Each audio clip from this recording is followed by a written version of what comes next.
I welcome you to the platform of Infinity Vision. My name is Rehan और आज हम चर्चा करने जा रहे हैं सीबीएसई सेशंस की। तो जैसा कि आप लोग सब क्लास 10th में हो, तो अभी मेरी गुजारिश है आप सभी से कि आप सब अपने अपने कंप्यूटर स्क्रीन के सामने शांति से बैठ जाएं और साथ में एक पेन और पेपर भी ले लें, क्योंकि आपको बहुत सारे टेक अवेज मिलने वाले हैं। तो आप धैर्यपूर्वक शांतिपूर्वक अगर चीज़ें लिखेंगे तो it is going to be very beneficial for you.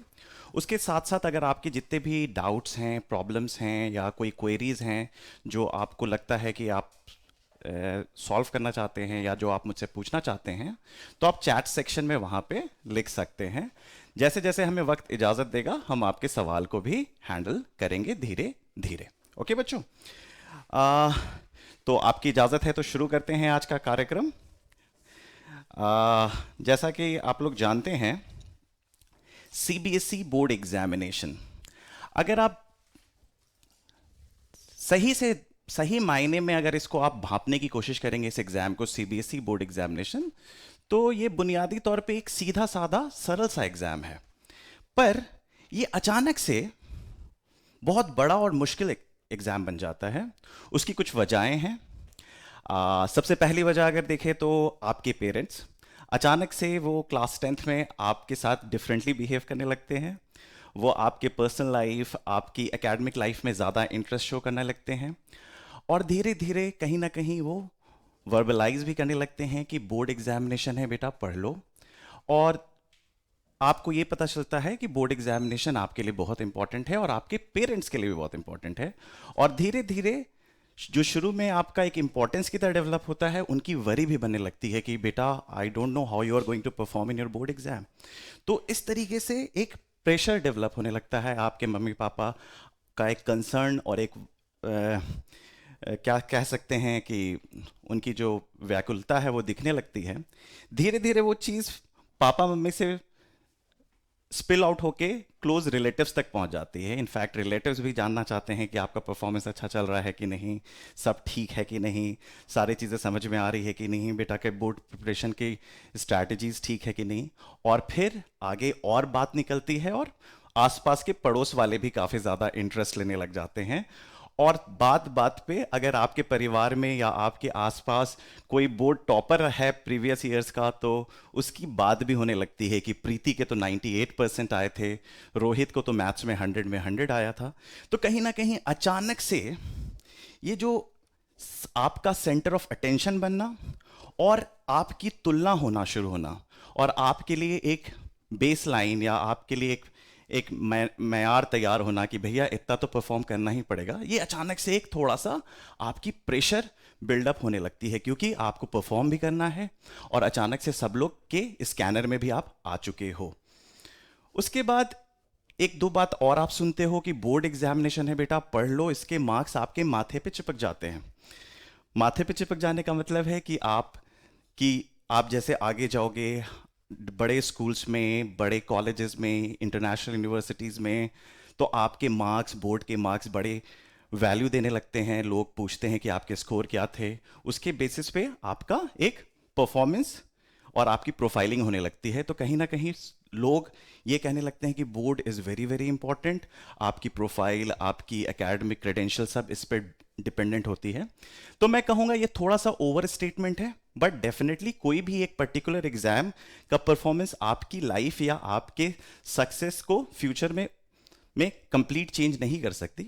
But हाँ, ये एग्जाम एक सिंपल सा है, एक सरल सा एग्जाम है।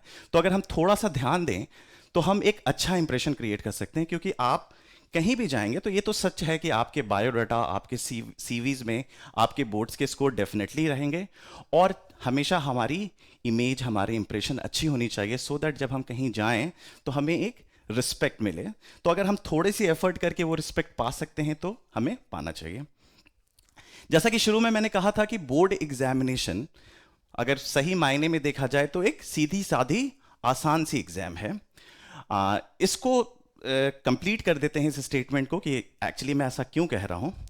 तो अगर आप देखोगे, एक छोटा सा एक एक्सपेरिमेंट आप कर सकते हो। अभी नहीं, आफ्टर द सेशन, अगर आज नहीं तो कल में आपको अगर वक्त मिले तो पिछले 5 साल के पेपर 2015 से 2019 के किसी भी एक सब्जेक्ट के, चाहे वो मैथ्स हो, साइंस हो, सोशल साइंस हो, उस 5 साल के पेपर को एक साथ कंपाइल करके एक जगह रख दीजिए। और दूसरी तरफ 2020 का 2020 का जो पेपर है, चाहे वो मैथ्स का हो, साइंस का हो, सोशल साइंस का हो, जो भी आपके एक्सपेरिमेंट का सब्जेक्ट है, वो सब्जेक्ट लेके आप देखिए।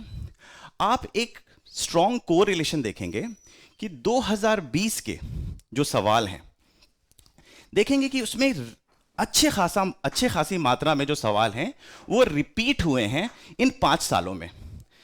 तो मतलब आपकी जो अच्छी खासी क्वेश्चंस है वो रिपीटेटिव हैं। मतलब रिपीटेटिव कहने का मतलब कुछ और तरीके से आप कह सकते हैं, रिपीटेशन के भी डिफरेंट वेज होते हैं। जैसे कभी कभी सवाल हूबहू रिपीट हो जाता है, कभी कभी सेम आइडिया पे क्वेश्चन पुट किया जाता है, कभी कभी डेटा चेंज किया जाता है, लैंग्वेज सेम रखा जाता है, कभी कभी लैंग्वेज को थोड़ा सा ट्विस्ट एंड टर्न किया जाता है, बट मोटा मोटी सवाल एक अच्छी खासी मात्रा में रिपीट होता है। ये तो हमारा पहला ऑब्जर्वेशन होगा। दूसरा ऑब्जर्वेशन जब आप देखोगे इस एक्सपेरिमेंट के तहत, दूसरी ऑब्जर्वेशन में आप पाओगे कि जितने भी सवाल हैं, एक भी सवाल आपके एनसीईआरटी टेक्स्ट बुक के सिलेबस से बाहर की नहीं है। जो जो चीजें एनसीईआरटी की टेक्स्ट बुक में लिखी गई है, सीधे सीधे उसी से सवाल आए हैं। तो मतलब आपको यह भी पता है कि आपके जो सवाल का जो सिलेबस है, जो आपकी एग्जाम का जो सिलेबस है, वो एक फिक्स्ड है, लिमिटेड है, और सवाल वहीं से आने वाले हैं। तीसरी चीज जो आप ऑब्जर्व करोगे कि डिफिकल्टी लेवल या टाइपोलॉजी ऑफ द क्वेश्चन, उसमें आप ऑब्जर्व करोगे कि डिफिकल्टी लेवल भी कोई बहुत ज्यादा हाई नहीं होती। आप देखोगे कि अच्छी खासी मात्रा में, जो कि मैं आगे भी डिस्कस करूंगा, सवाल फैक्ट बेस्ड होते हैं, फॉर्मूला बेस्ड होते हैं, मेमोरी बेस्ड होते हैं। कुछ सवाल आपके एप्लीकेशन बेस्ड होते हैं, वो भी आप बड़े आराम से, कोई बहुत ही स्ट्रेंज एप्लीकेशन नहीं दिया जाता, रियल लाइफ सा सिंपल सा ही एप्लीकेशन दिया जाता है। और कभी कभी स्ट्रक्चरल थिंकिंग के जो क्वेश्चन आते हैं, जहाँ पे आपको थोड़ा सा इवैल्यूएशन करना होता है या प्रूविंग करनी होती है, तो वहाँ पे आपको थोड़ा सा सवाल जो देखोगे वो भी बड़े आराम से आप ऑर्गेनाइज करके चीज़ों को हैंडल कर लेते हो। तो कहीं ना कहीं मोटा मोटी इन सारे पैरामीटर्स के बदौलत हम बड़े आराम से ये बात कह सकते हैं कि ये बोर्ड एग्जामिनेशन एक आसान एग्जामिनेशन है। पर वो जो मिराज क्रिएट हुआ है, वो जो मृग मारीचिका क्रिएट हुई है, जो मम्मी पापा आसपास, उसकी वजह से जो परफॉर्मेंस प्रेशर का जो फोर्स आया है, जो आपकी साइकोलॉजी को थोड़ा सा डिस्टर्ब कर देता है, जिसके वजह से आप बहुत प्रेशर फील करने लगते हो और इस एग्जाम को थोड़ा सा खराब कर लेते हो। तो कहीं ना कहीं इन सब चीज़ों को ही अवेयर होने के लिए हम इस सेशन में बैठे हैं, इन सब चीज़ों को समझेंगे।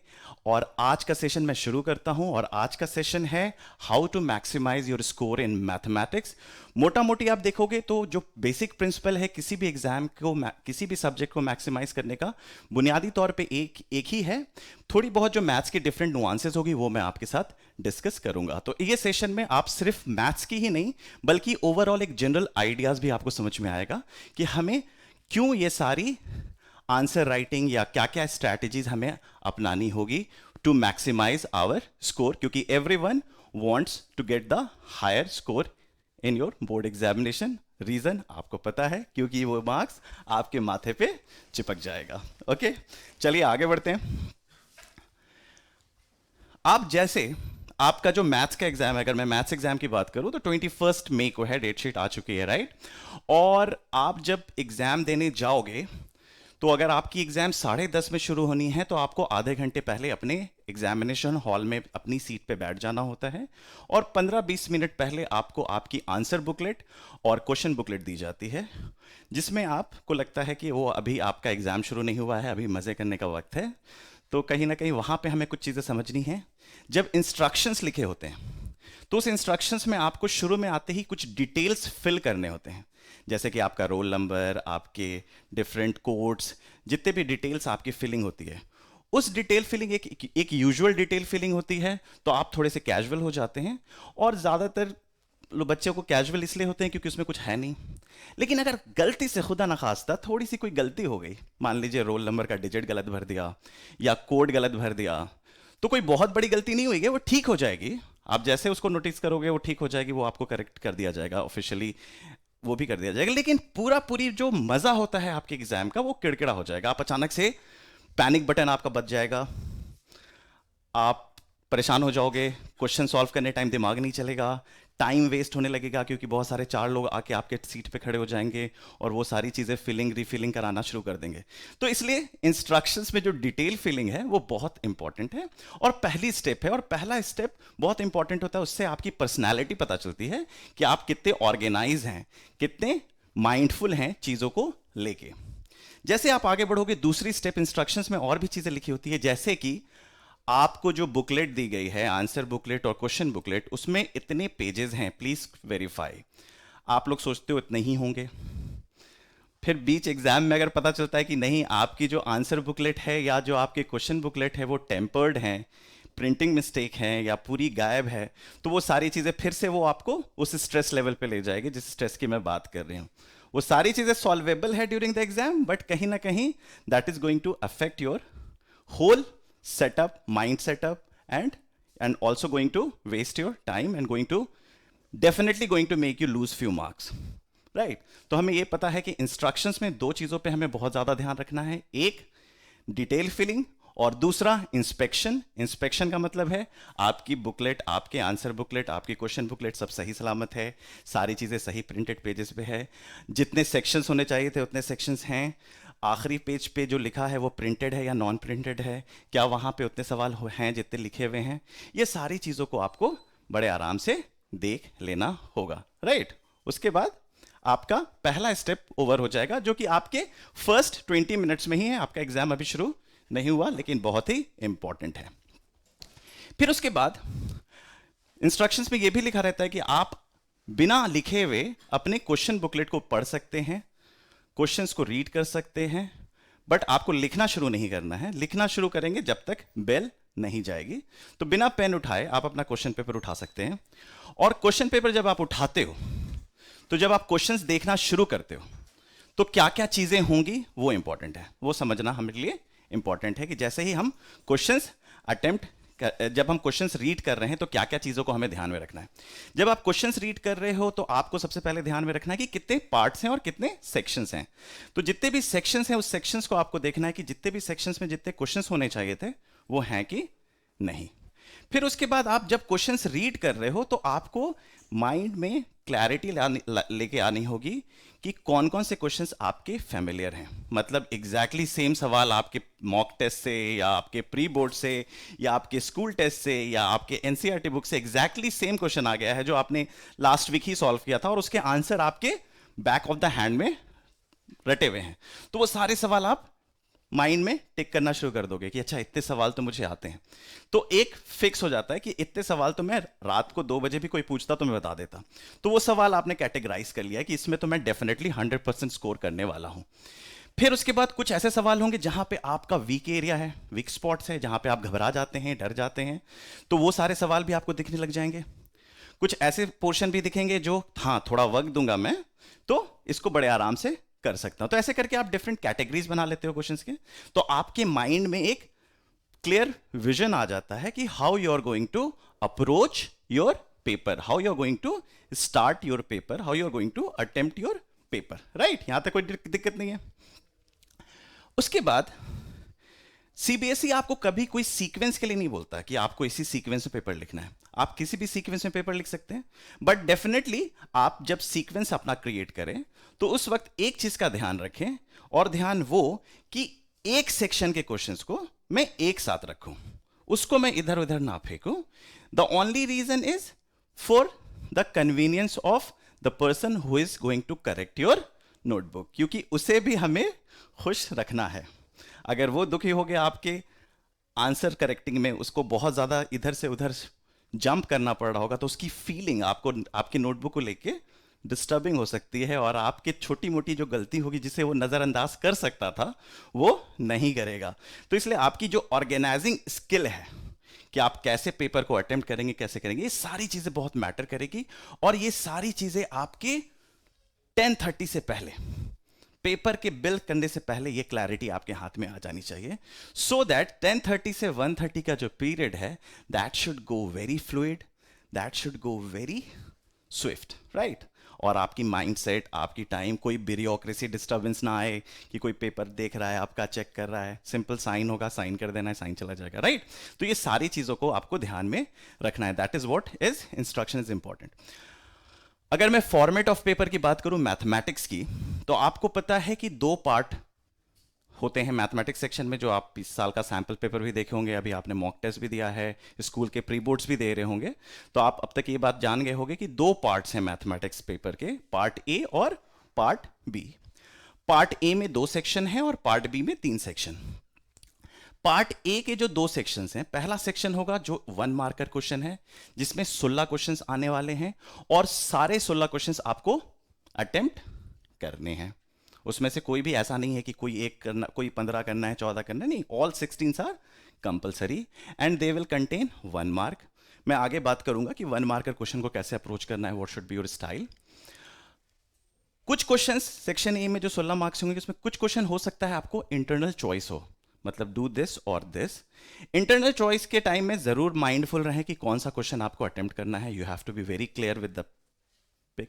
जब आप शुरू में सीक्वेंस पढ़ रहे होंगे, क्वेश्चंस रीड कर रहे होंगे, तो अगर उसी वक्त आपको क्लैरिटी मिल जाए कि मुझे ये क्वेश्चन करना है, तो वो तुरंत माइंड में रख लीजिएगा कि मुझे ये क्वेश्चन पिक करना है। तो you have to be very mindful when you are picking which of the internal choices need to be attempted. Section 1 16 सवाल, 16 मार्क्स, बड़े आराम से हैंडल हो जाएगा। सीधे इंफॉर्मेशन बेस्ड होता है, डायरेक्ट फॉर्मूला बेस्ड होता है, उसमें कोई बहुत ज़्यादा डिटेलिंग नहीं होती है, उसमें सीधे आपको आंसर लिखना होता है। But definitely will also talk कि कैसे उसको हम आंसर करेंगे। पार्ट ए का जो दूसरा सेक्शन होता है वो होता है case study, which is new. आप लोग इस बार पहली बार देखेंगे केस स्टडी। तो केस स्टडी के सवाल में अगर आप देखेंगे तो आपको 4 क्वेश्चंस आएंगे, मतलब 4 केस स्टडीज आएंगे। और 4 केस स्टडीज जब आएंगे आपके पास, तो हर केस स्टडी में आपको 5 एमसीक्यूज मिलेंगे और हर 5 एमसीक्यूज में आपको सिर्फ 4 सॉल्व करने हैं। बहुत सारे बच्चे जो अभी हम लोग ऑल इंडिया टेस्ट सीरीज के मॉक टेस्ट देख रहे हैं, तो बहुत सारे बच्चों को कि हमने देखी है कि उन्होंने पांचों के पांचों सवाल कर दिए। रीज़न, उन्होंने इंस्ट्रक्शंस नहीं पढ़ा, रीज़न उन्होंने टाइम वेस्ट किया, राइट। तो इन सब चीज़ों से हमें इसलिए बचना है कि जो भी इंस्ट्रक्शंस हम पढ़ रहे हैं या जो भी हम काम कर रहे हैं, उसके लिए हमें क्लैरिटी होनी चाहिए कि ठीक है भैया, पढ़ लो इंस्ट्रक्शन, 5 सवाल के 4 ही करने थे, 5 क्यों कर रहे हैं? वो मार्क्स भी नहीं मिलेंगे, टाइम भी वेस्ट होगा, राइट। और इंप्रेशन भी खराब होगा कि भैया बच्चे ने इंस्ट्रक्शन भी नहीं पढ़ा है, ठीक है। तो ये जो 4 केस स्टडी आएंगे, उसमें आपके 4 क्वेश्चन, हर केस स्टडी में आपको 4 क्वेश्चन सॉल्व करने हैं 5 में से। जिस भी 5 एमसीक्यूज में जिसमें भी आपको हल्का सा भी डाउट हो, उसको आप स्किप कर देना और बाकी के 4 कर लेना, ठीक है। और अगर सब आते हैं तो फर्स्ट 4 कर दो, कोई दिक्कत बात वाली बात नहीं है। एमसीक्यूज को कैसे अटेम्प्ट करना है वो भी मैं बताऊंगा अभी आगे, जब हम attempt of the paper section में जाएंगे। अब आता है मेन पार्ट। पार्ट ए में आपके पास 2 सेक्शन थे, 16 मार्क्स के, मतलब टोटल 32 क्वेश्चंस आपको करने थे, सब 1 मार्क्स के थे, राइट। आपको 32 मार्क्स बड़े आराम से, इसमें मतलब बड़े आराम से आप 32 में 32 ला सकते हैं। इसमें स्कोर मिस आउट करने का, मार्क्स कटने की गुंजाइश बहुत बहुत कम होती है। क्यों कटेगी वो भी हम बात करेंगे। दूसरे पार्ट में जब आते हैं तो दूसरे पार्ट में 3 कैटेगरीज होते हैं, 3 सेक्शंस कह लीजिए या 3 कैटेगरीज ऑफ क्वेश्चंस कहते हैं। एक कैटेगरी या एक सेक्शन में होते हैं 2 मार्कर क्वेश्चन, दूसरे कैटेगरी में होते हैं 3 मार्कर क्वेश्चन और तीसरे कैटेगरी में होते हैं 5 मार्कर क्वेश्चन, राइट। पहले कैटेगरी जो 2 मार्क्स के हैं उसमें 6 क्वेश्चन होंगे। उस 6 क्वेश्चन में सारे 6 करने कंपलसरी हैं, इंटरनल चॉइसेस होंगे। हम इसमें बात करेंगे कि 2 मार्कर क्वेश्चंस के लिए आपको क्या एक्सपेक्टेड है, what you need to be right there. फिर उसके बाद चौथे सेक्शन में जब जाएंगे, जहां पे 3 मार्कर्स हैं, थोड़ा सा लंबा क्वेश्चन आएगा, थोड़ा सा ज़्यादा क्वेश्चन आएगा, जिसमें आपको थोड़ा ज़्यादा लिखना होगा, थोड़ा सा आपकी इसमें एनालिटिकल स्किल भी टेस्ट होगी, इवैल्यूएटिंग स्किल भी टेस्ट होगी, प्रॉब्लम सॉल्विंग स्किल भी टेस्ट होगी। तो यहाँ पे 3 मार्कर क्वेश्चन होंगे, 7 क्वेश्चन ऐसे आएंगे। 7 क्वेश्चन में आपको 7 करने हैं। कुछ क्वेश्चंस में इंटरनल चॉइसेस होंगे। You have to be very very clear that which of the 2 you need to attempt, right. कोशिश कीजिए वो सारे क्वेश्चंस को हम अटेम्प्ट करें इंटरनल चॉइसेस में जिसमें कोई कंट्रोवर्सी ना हो, जिसमें कोई कंफ्यूजन ना हो, जिसमें कोई कुछ भी थोड़ी सी भी हेजीनेस ना हो, राइट। और आखिरी सेक्शन है 5 मार्कर्स, जो सबसे बड़ा स्कोर कैरिंग होता है, जहां पे बच्चे क्वेश्चन आता हुआ भी लूज कर जाते हैं मार्क्स। रीजन, बैड प्रैक्टिसेस, वो उसकी भी बात करेंगे कि क्या बैड प्रैक्टिसेस है और क्या गुड प्रैक्टिसेस है, और वो हमें कैसे हेल्प करेगा चीज़ों को मैक्सिमाइज करने में, राइट। तो जो लास्ट का जो सेक्शन है, 3 क्वेश्चन आपके 5 मार्कर होंगे, तीनों क्वेश्चन करने होते हैं और उसमें भी आपके इंटरनल चॉइसेस होते हैं अगर होंगे तो, and then you know what you need to do when you are given internal choices. So till here we understand what is the importance of instructions, we understood what is the format of the paper going to ask, right? अब देखिए ये जो types of questions हैं, आप किस CBSE के guidelines को भी जाके अगर पढ़ेंगे तो आपको पता चल जाएगा कि जो क्वेश्चन पेपर के जो फॉर्मेट होते हैं वो किसी टाइप्स पे बेस्ड होते हैं, राइट। तो 3 कैटेगरी के क्वेश्चंस आप क्लासिफाई कर सकते हो अपने क्वेश्चंस के टाइप पे। एक होता है सवाल जो रिमेंबरिंग और अंडरस्टैंडिंग पे आधारित होता है। दूसरी कैटेगरी ऑफ क्वेश्चंस आप कह सकते हो जो होता है एप्लीकेशन बेस्ड, और तीसरी कैटेगरी आप कह सकते हो एनालिसिस एंड इवैल्यूएशन। सबसे मोटा वेटेज रिमेंबरिंग और अंडरस्टैंडिंग के होते हैं, मतलब करीबन 54% क्वेश्चंस, मतलब लगभग 43 मार्क्स सीधे यहां से आते हैं, और 22% क्वेश्चन सीधे एप्लीकेशन बेस्ड होते हैं। 22% means around 16 marks, 16 to 17 marks, और बाकी के जो 24% है वो एनालिसिस और इवैल्यूएशन बेस्ड होते हैं, मतलब कि 19 mark, right. So this is the distribution, इस तरीके के सवाल आते हैं। अब ये जो रिमेंबर और अंडरस्टैंडिंग है, रिमेंबरिंग और अंडरस्टैंडिंग, ये क्या है?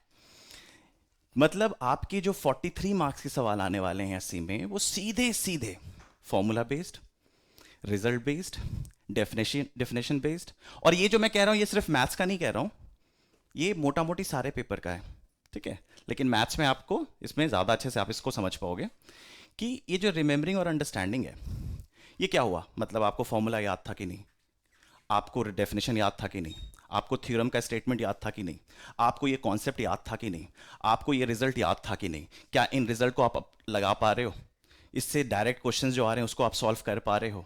तो मतलब कहीं ना कहीं अगर मेरे को सारे रिजल्ट्स, जितने भी क्लास 10th के मैथ्स के सिलेबस में जितने भी कॉन्सेप्ट्स हैं, जितने भी रिजल्ट्स हैं, अगर मुझे वो फिंगर टिप पे याद हैं, अगर वो मुझे फिंगर टिप पे याद हैं, तो मैं इसमें तो बड़े आराम से 43 का 43 स्कोर कर सकता हूं, right. Nobody can make me lose the mark. मतलब रीजन कि भैया मुझे टिप पे सारी चीजें याद है कि नहीं, और यही प्रॉब्लम आ जाता है बहुत सारे बच्चों को, रिजल्ट्स याद ही नहीं रहते। उस पर भी हम बात करेंगे क्यों नहीं रहते और कैसे रख सकते हैं। एप्लीकेशन बेस्ड, आपको लग रहा होगा ये कोई नया कैटेगरी है, बिल्कुल भी कोई नया कैटेगरी नहीं है। जो भी आपकी ये कैटेगरी है, अगर आपको सारी फिंगर टिप्स पे चीजें याद है तो उसी से आपको न्यू सिनारियोज दिया जा सकता है जहां पे आप ये बड़े आराम से अप्लाई कर सकते हैं। जैसे पाइथागोरस थ्योरम अप्लाई कर दिया, फैक्टर थ्योरम अप्लाई कर दिया, कोई भी चीज अप्लाई करके आप इसको प्रूव कर सकते हैं। इरेशनल नंबर आ गया, एप्लीकेशन बेस्ड आ गया कि अच्छा √3 इरेशनल है तो बताओ 2 + √3 इरेशनल होगा कि नहीं। इस तरीके की चीजें आ जाएंगी आपके सामने, जहां पे आपको इस की जितनी स्ट्रेंथ होगी वो बड़े आराम से ये आपको हेल्प कर देगा इसमें पाने को स्कोर, राइट। तो मतलब ये दोनों कैटेगरी बड़े आराम से है। अब जो बच्चे सबसे ज्यादा मार्क्स लूज करते हैं वो ये कैटेगरी है। मतलब देखो इसमें क्या होता है, इसमें आप मोटा मोटी सीधे परफेक्ट स्कोर करते हो या नहीं आता है। यहां पे क्या होता है, इस सवाल में आपको आता हुआ क्वेश्चन भी आप अपने बैड प्रैक्टिसेस की वजह से, हड़बड़ाहट की वजह से, अपनी ऑर्गेनाइजिंग स्किल की इनकैपेबिलिटी की वजह से आप एनालिसिस और इवैल्यूएशन में मारे जाते हो। एनालिसिस और इवैल्यूएशन मतलब अगर मेरे को ट्रायंगल चैप्टर से कोई एक थ्योरम का प्रूफ आया है तो क्या मैंने प्रूफ लिखने टाइम लिखा थ्योरम का स्टेटमेंट, थ्योरम के स्टेटमेंट लिखने के बाद क्या मैंने लिखा गिवन कंडीशंस, गिवन कंडीशंस के बाद क्या मैंने कंस्ट्रक्शन किया जो भी चीज़ मुझे रिक्वायर्ड है, क्या मैंने लिखा मुझे एग्जैक्टली क्या प्रूफ करना है, इन सबको ऑर्गेनाइज करके क्या मैंने डिडक्टिव लॉजिक का कि if A implies then B implies then C, क्या इस डिडक्टिव लॉजिक को यूज करके हमने अपनी प्रूफ को कंप्लीट किया कि नहीं। हम AAA सिमिलैरिटी जानते हैं लेकिन फिर भी सवाल आया तो हम इसमें स्कोर नहीं कर पाए क्योंकि हम थोड़े से लेजी हो गए, हमें थ्योरम लिखने का मन नहीं किया, हमें गिवन कंडीशन लिखने का मन नहीं किया, हमें टू प्रूव लिखने का मन नहीं किया, कंस्ट्रक्शन लिखने का मन नहीं, कंस्ट्रक्शन कर लिया लेकिन लिखा नहीं। आपने एज्यूम कर लिया कि इतना तो टीचर को पता होगा कि मुझे पता है, बट आपको बिल्कुल भी ऐसा कुछ भी एज्यूम नहीं करना। आपको ये एज्यूम करना है कि टीचर कुछ भी नहीं जानता आपके बारे में, असेसर कुछ भी नहीं जानता आपके बारे में, राइट। और आपको अपना best of impression, best of personality देनी है। ऐसा नहीं होता कि आपका जो आंसर राइटिंग है वो आपकी पर्सनालिटी रिफ्लेक्ट नहीं कर रहा, एकदम स्टेप वन से आपकी पर्सनालिटी रिफ्लेक्ट हो रही है जब से इंस्ट्रक्शंस मिला है, राइट। और इन सब चीज़ों को भी भांपा जा रहा है, क्योंकि जब आपकी कॉपी आएगी तो किस तरीके से आपने आंसर्स लिख रखा है वो दिखेगा। तो एनालिसिस और इवोल्यूशन में कभी कभी थोड़ी सी स्ट्रक्चरल प्रॉब्लम भी आ सकती है, जहां पे आपको थोड़ा सा डिडक्शन करके प्रॉब्लम सॉल्व करना पड़ेगा। तो इन तीनों चीज़ों में आपको प्रैक्टिसेस का बहुत ध्यान रखना है। जैसे कि अगर स्टैटिस्टिक्स के क्वेश्चन आ गए हैं तो मैं देखता हूं मैक्सिमम बच्चे स्टैटिस्टिक्स के टेबल ऐसे रफ पेंसिल से बना देते हैं। कितना टाइम लगता है अगर सीधा सीधा मैं टेबल बना दूं? छोटा सा वक्त है, छोटी सी चीज़ है, मैं बड़े आराम से बना सकता हूँ। मुझे क्या कहते हैं, लीनियर इक्वेशन के 2 लाइन का ग्राफ बनाना है, मैं ऐसे लाइन खींच रहा हूँ, वैसे लाइन खींच रहा हूँ, मैं स्केल नहीं ले रहा हूँ, मैं स्पेस ठीक नहीं कर रहा हूँ, एक्स एक्सिस वाई एक्सिस में फ़र्क नहीं लेबल कर रहा हूँ। तो ये छोटी छोटी चीज़ें जो केयरलेस होती है वो हम कर देते हैं, जहाँ पे मार्क्स हम लोग लूज कर सकते जाते हैं। तो आप समझ लीजिए ये 3 कैटेगरी के सवाल आते हैं, और मैं बार बार आपसे कह रहा हूँ ये एग्ज़ाम आसान होता है, हवा ज़्यादा बड़ा हो जाता है इस एग्ज़ाम को लेके। कंटेंट वेटेज की बात करें तो अगर आपको देखो यहाँ पे पढ़ने से बेटर है, क्या आपको एक्चुअली में पता है कि आपका कंटेंट क्या है? क्या आपको पता है कि पहला कंटेंट आपका नंबर सिस्टम है, और नंबर सिस्टम से 6 मार्क्स के क्वेश्चन आने वाले हैं? क्या आपको ये बात रटा हुआ है कि जो दूसरा है वो अलजेब्रा है, सबसे हेवी 20 मार्क्स का, और अलजेब्रा में आपको polynomial, linear equation in 2 variable, quadratic equation और अर्थमेटिक प्रोग्रेशन आने वाले हैं? क्या आपको पता है तीसरा सेक्शन कोऑर्डिनेट ज्योमेट्री है जो 6 मार्क्स का है, राइट। और 6 मार्क्स में आपसे जो सवाल पूछने वाले हैं वो बेसिक कोऑर्डिनेट ज्योमेट्री के कॉन्सेप्ट्स के हैं, या सेक्शन फार्मूला, डिस्टेंस फार्मूला, या लाइन का ग्राफ बनाने को आ सकता है। चौथा सेक्शन है ज्योमेट्री। क्या आपको पता है ज्योमेट्री 15 मार्क्स के सवाल आने वाले हैं, और ज्योमेट्री में सिर्फ 3 सेक्शन हैं, एक आपका ट्रायंगल, दूसरा आपका सर्कल, तीसरा आपका कंस्ट्रक्शन। सर्कल में आपके टोटल 9 थ्योरम्स है, जिसमें से 2 थ्योरम रिमूव हो गए हैं, सिर्फ 7 थ्योरम्स आने हैं। क्या आपको पता है वो 7 थ्योरम्स के बारे में? सर्कल में सिर्फ 2 थ्योरम्स आपको ध्यान में रखना है। जो कोविड सिलेबस है उसके हिसाब से मैं बात कर रहा हूँ, आप लोग थोड़ी लकी बैच है, क्योंकि आप लोग को बहुत ही, और मतलब ऑलरेडी छोटा सिलेबस होता है बोर्ड्स का, और उससे भी छोटा आपको आ रहा है, राइट। और कंस्ट्रक्शन में आपको सिर्फ 2 ही टाइप के कंस्ट्रक्शंस पढ़ने हैं, एक लाइन को इंटरनली डिवीजन वाला, और दूसरा टैंजेंट बनाने वाला फ्रॉम आउटसाइड, है ना। किसी भी सर्कल पे 2 टैंजेंट बनाने की कहानी। आखिरी सेक्शन, दूसरा सेकंड लास्ट सेक्शन है मेंसुरेशन। मेंसुरेशन में आपके 2 टॉपिक आने वाले हैं, एक एरिया रिलेटेड टू सर्कल और दूसरा सरफेस एरिया एंड वॉल्यूम। उसमें भी चीज़ें काफ़ी रिड्यूस कर दी गई है। बहुत सारे बच्चे फ्रस्टम के नाम से डर जाते थे, वो फ्रस्टम हटा दिया गया है ना। फिर उसके बाद आखिरी पोर्शन है स्टैटिस्टिक्स एंड प्रोबेबिलिटी। ट्रिग्नोमेट्री में मिस कर गया, ट्रिग्नोमेट्री में 12 मार्क्स के सवाल हैं। ट्रिग्नोमेट्री में क्या आएगा आपका? बेसिक ट्रिग्नोमेट्रिक रेशियोज का डेफिनेशन, 30 डिग्री, 45 डिग्री, 60 डिग्री की वैल्यू, और relation between different trigonometric ratio, Pythagorean identities, height and distance के प्रॉब्लम। बहुत प्रॉब्लम कॉम्प्लिकेट किया, अभी तो 2 ट्रायंगल देगा, और क्या कहते हैं जो वैल्यू देगी एंगल की वो देगा 30, 45 और 60। ये सारे इंस्ट्रक्शंस हैं कोविड के टाइम में कि इससे बाहर नहीं जाना है, ठीक है। और जो लास्ट टॉपिक हो गया आपका स्टैटिस्टिक्स एंड प्रोबेबिलिटी, 11 मार्क्स का।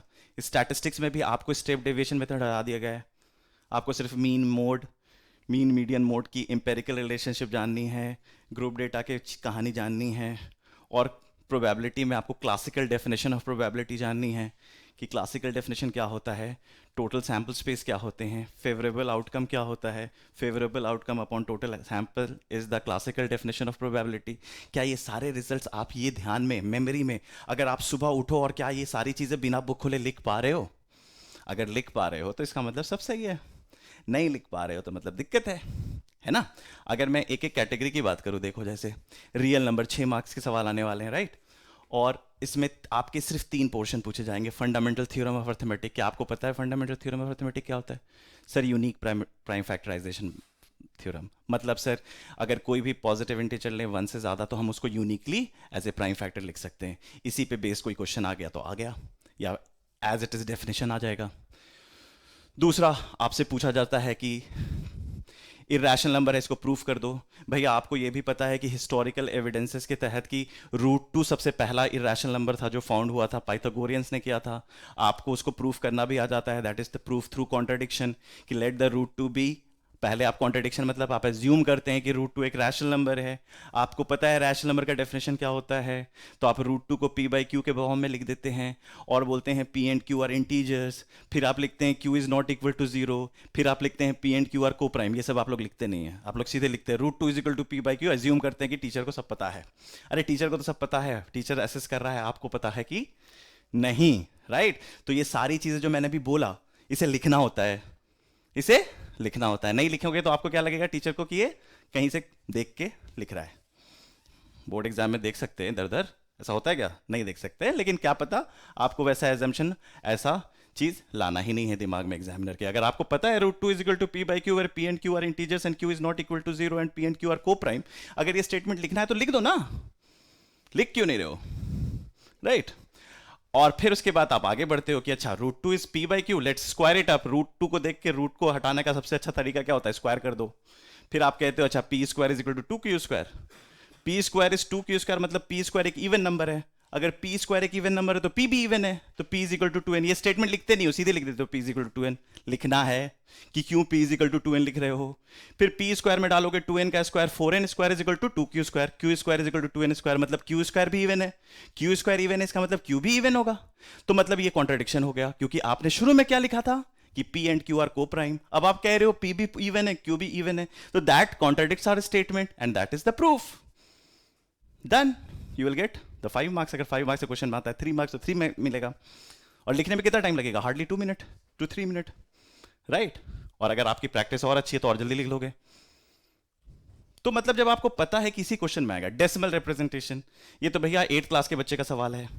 डेसिमल रिप्रेजेंटेशन 2 तरीके के होते हैं, टर्मिनेटिंग और नॉन टर्मिनेटिंग। नॉन टर्मिनेटिंग के भी 2 तरीके होते हैं, non terminating repeating and non terminating non repeating. Non terminating non repeating irrational number है, उसको अलग कर दो। आपसे पूछा जा सकता है कि भैया इनमें से कौन डेसिमल टर्मिनेटिंग है, कौन नॉन टर्मिनेटिंग है, वो भी आपको पता है कि भैया डिनोमिनेटर का prime factorisation after simplest form, अगर 2 और 5 के अलावा कोई और प्राइम दिखेगा तो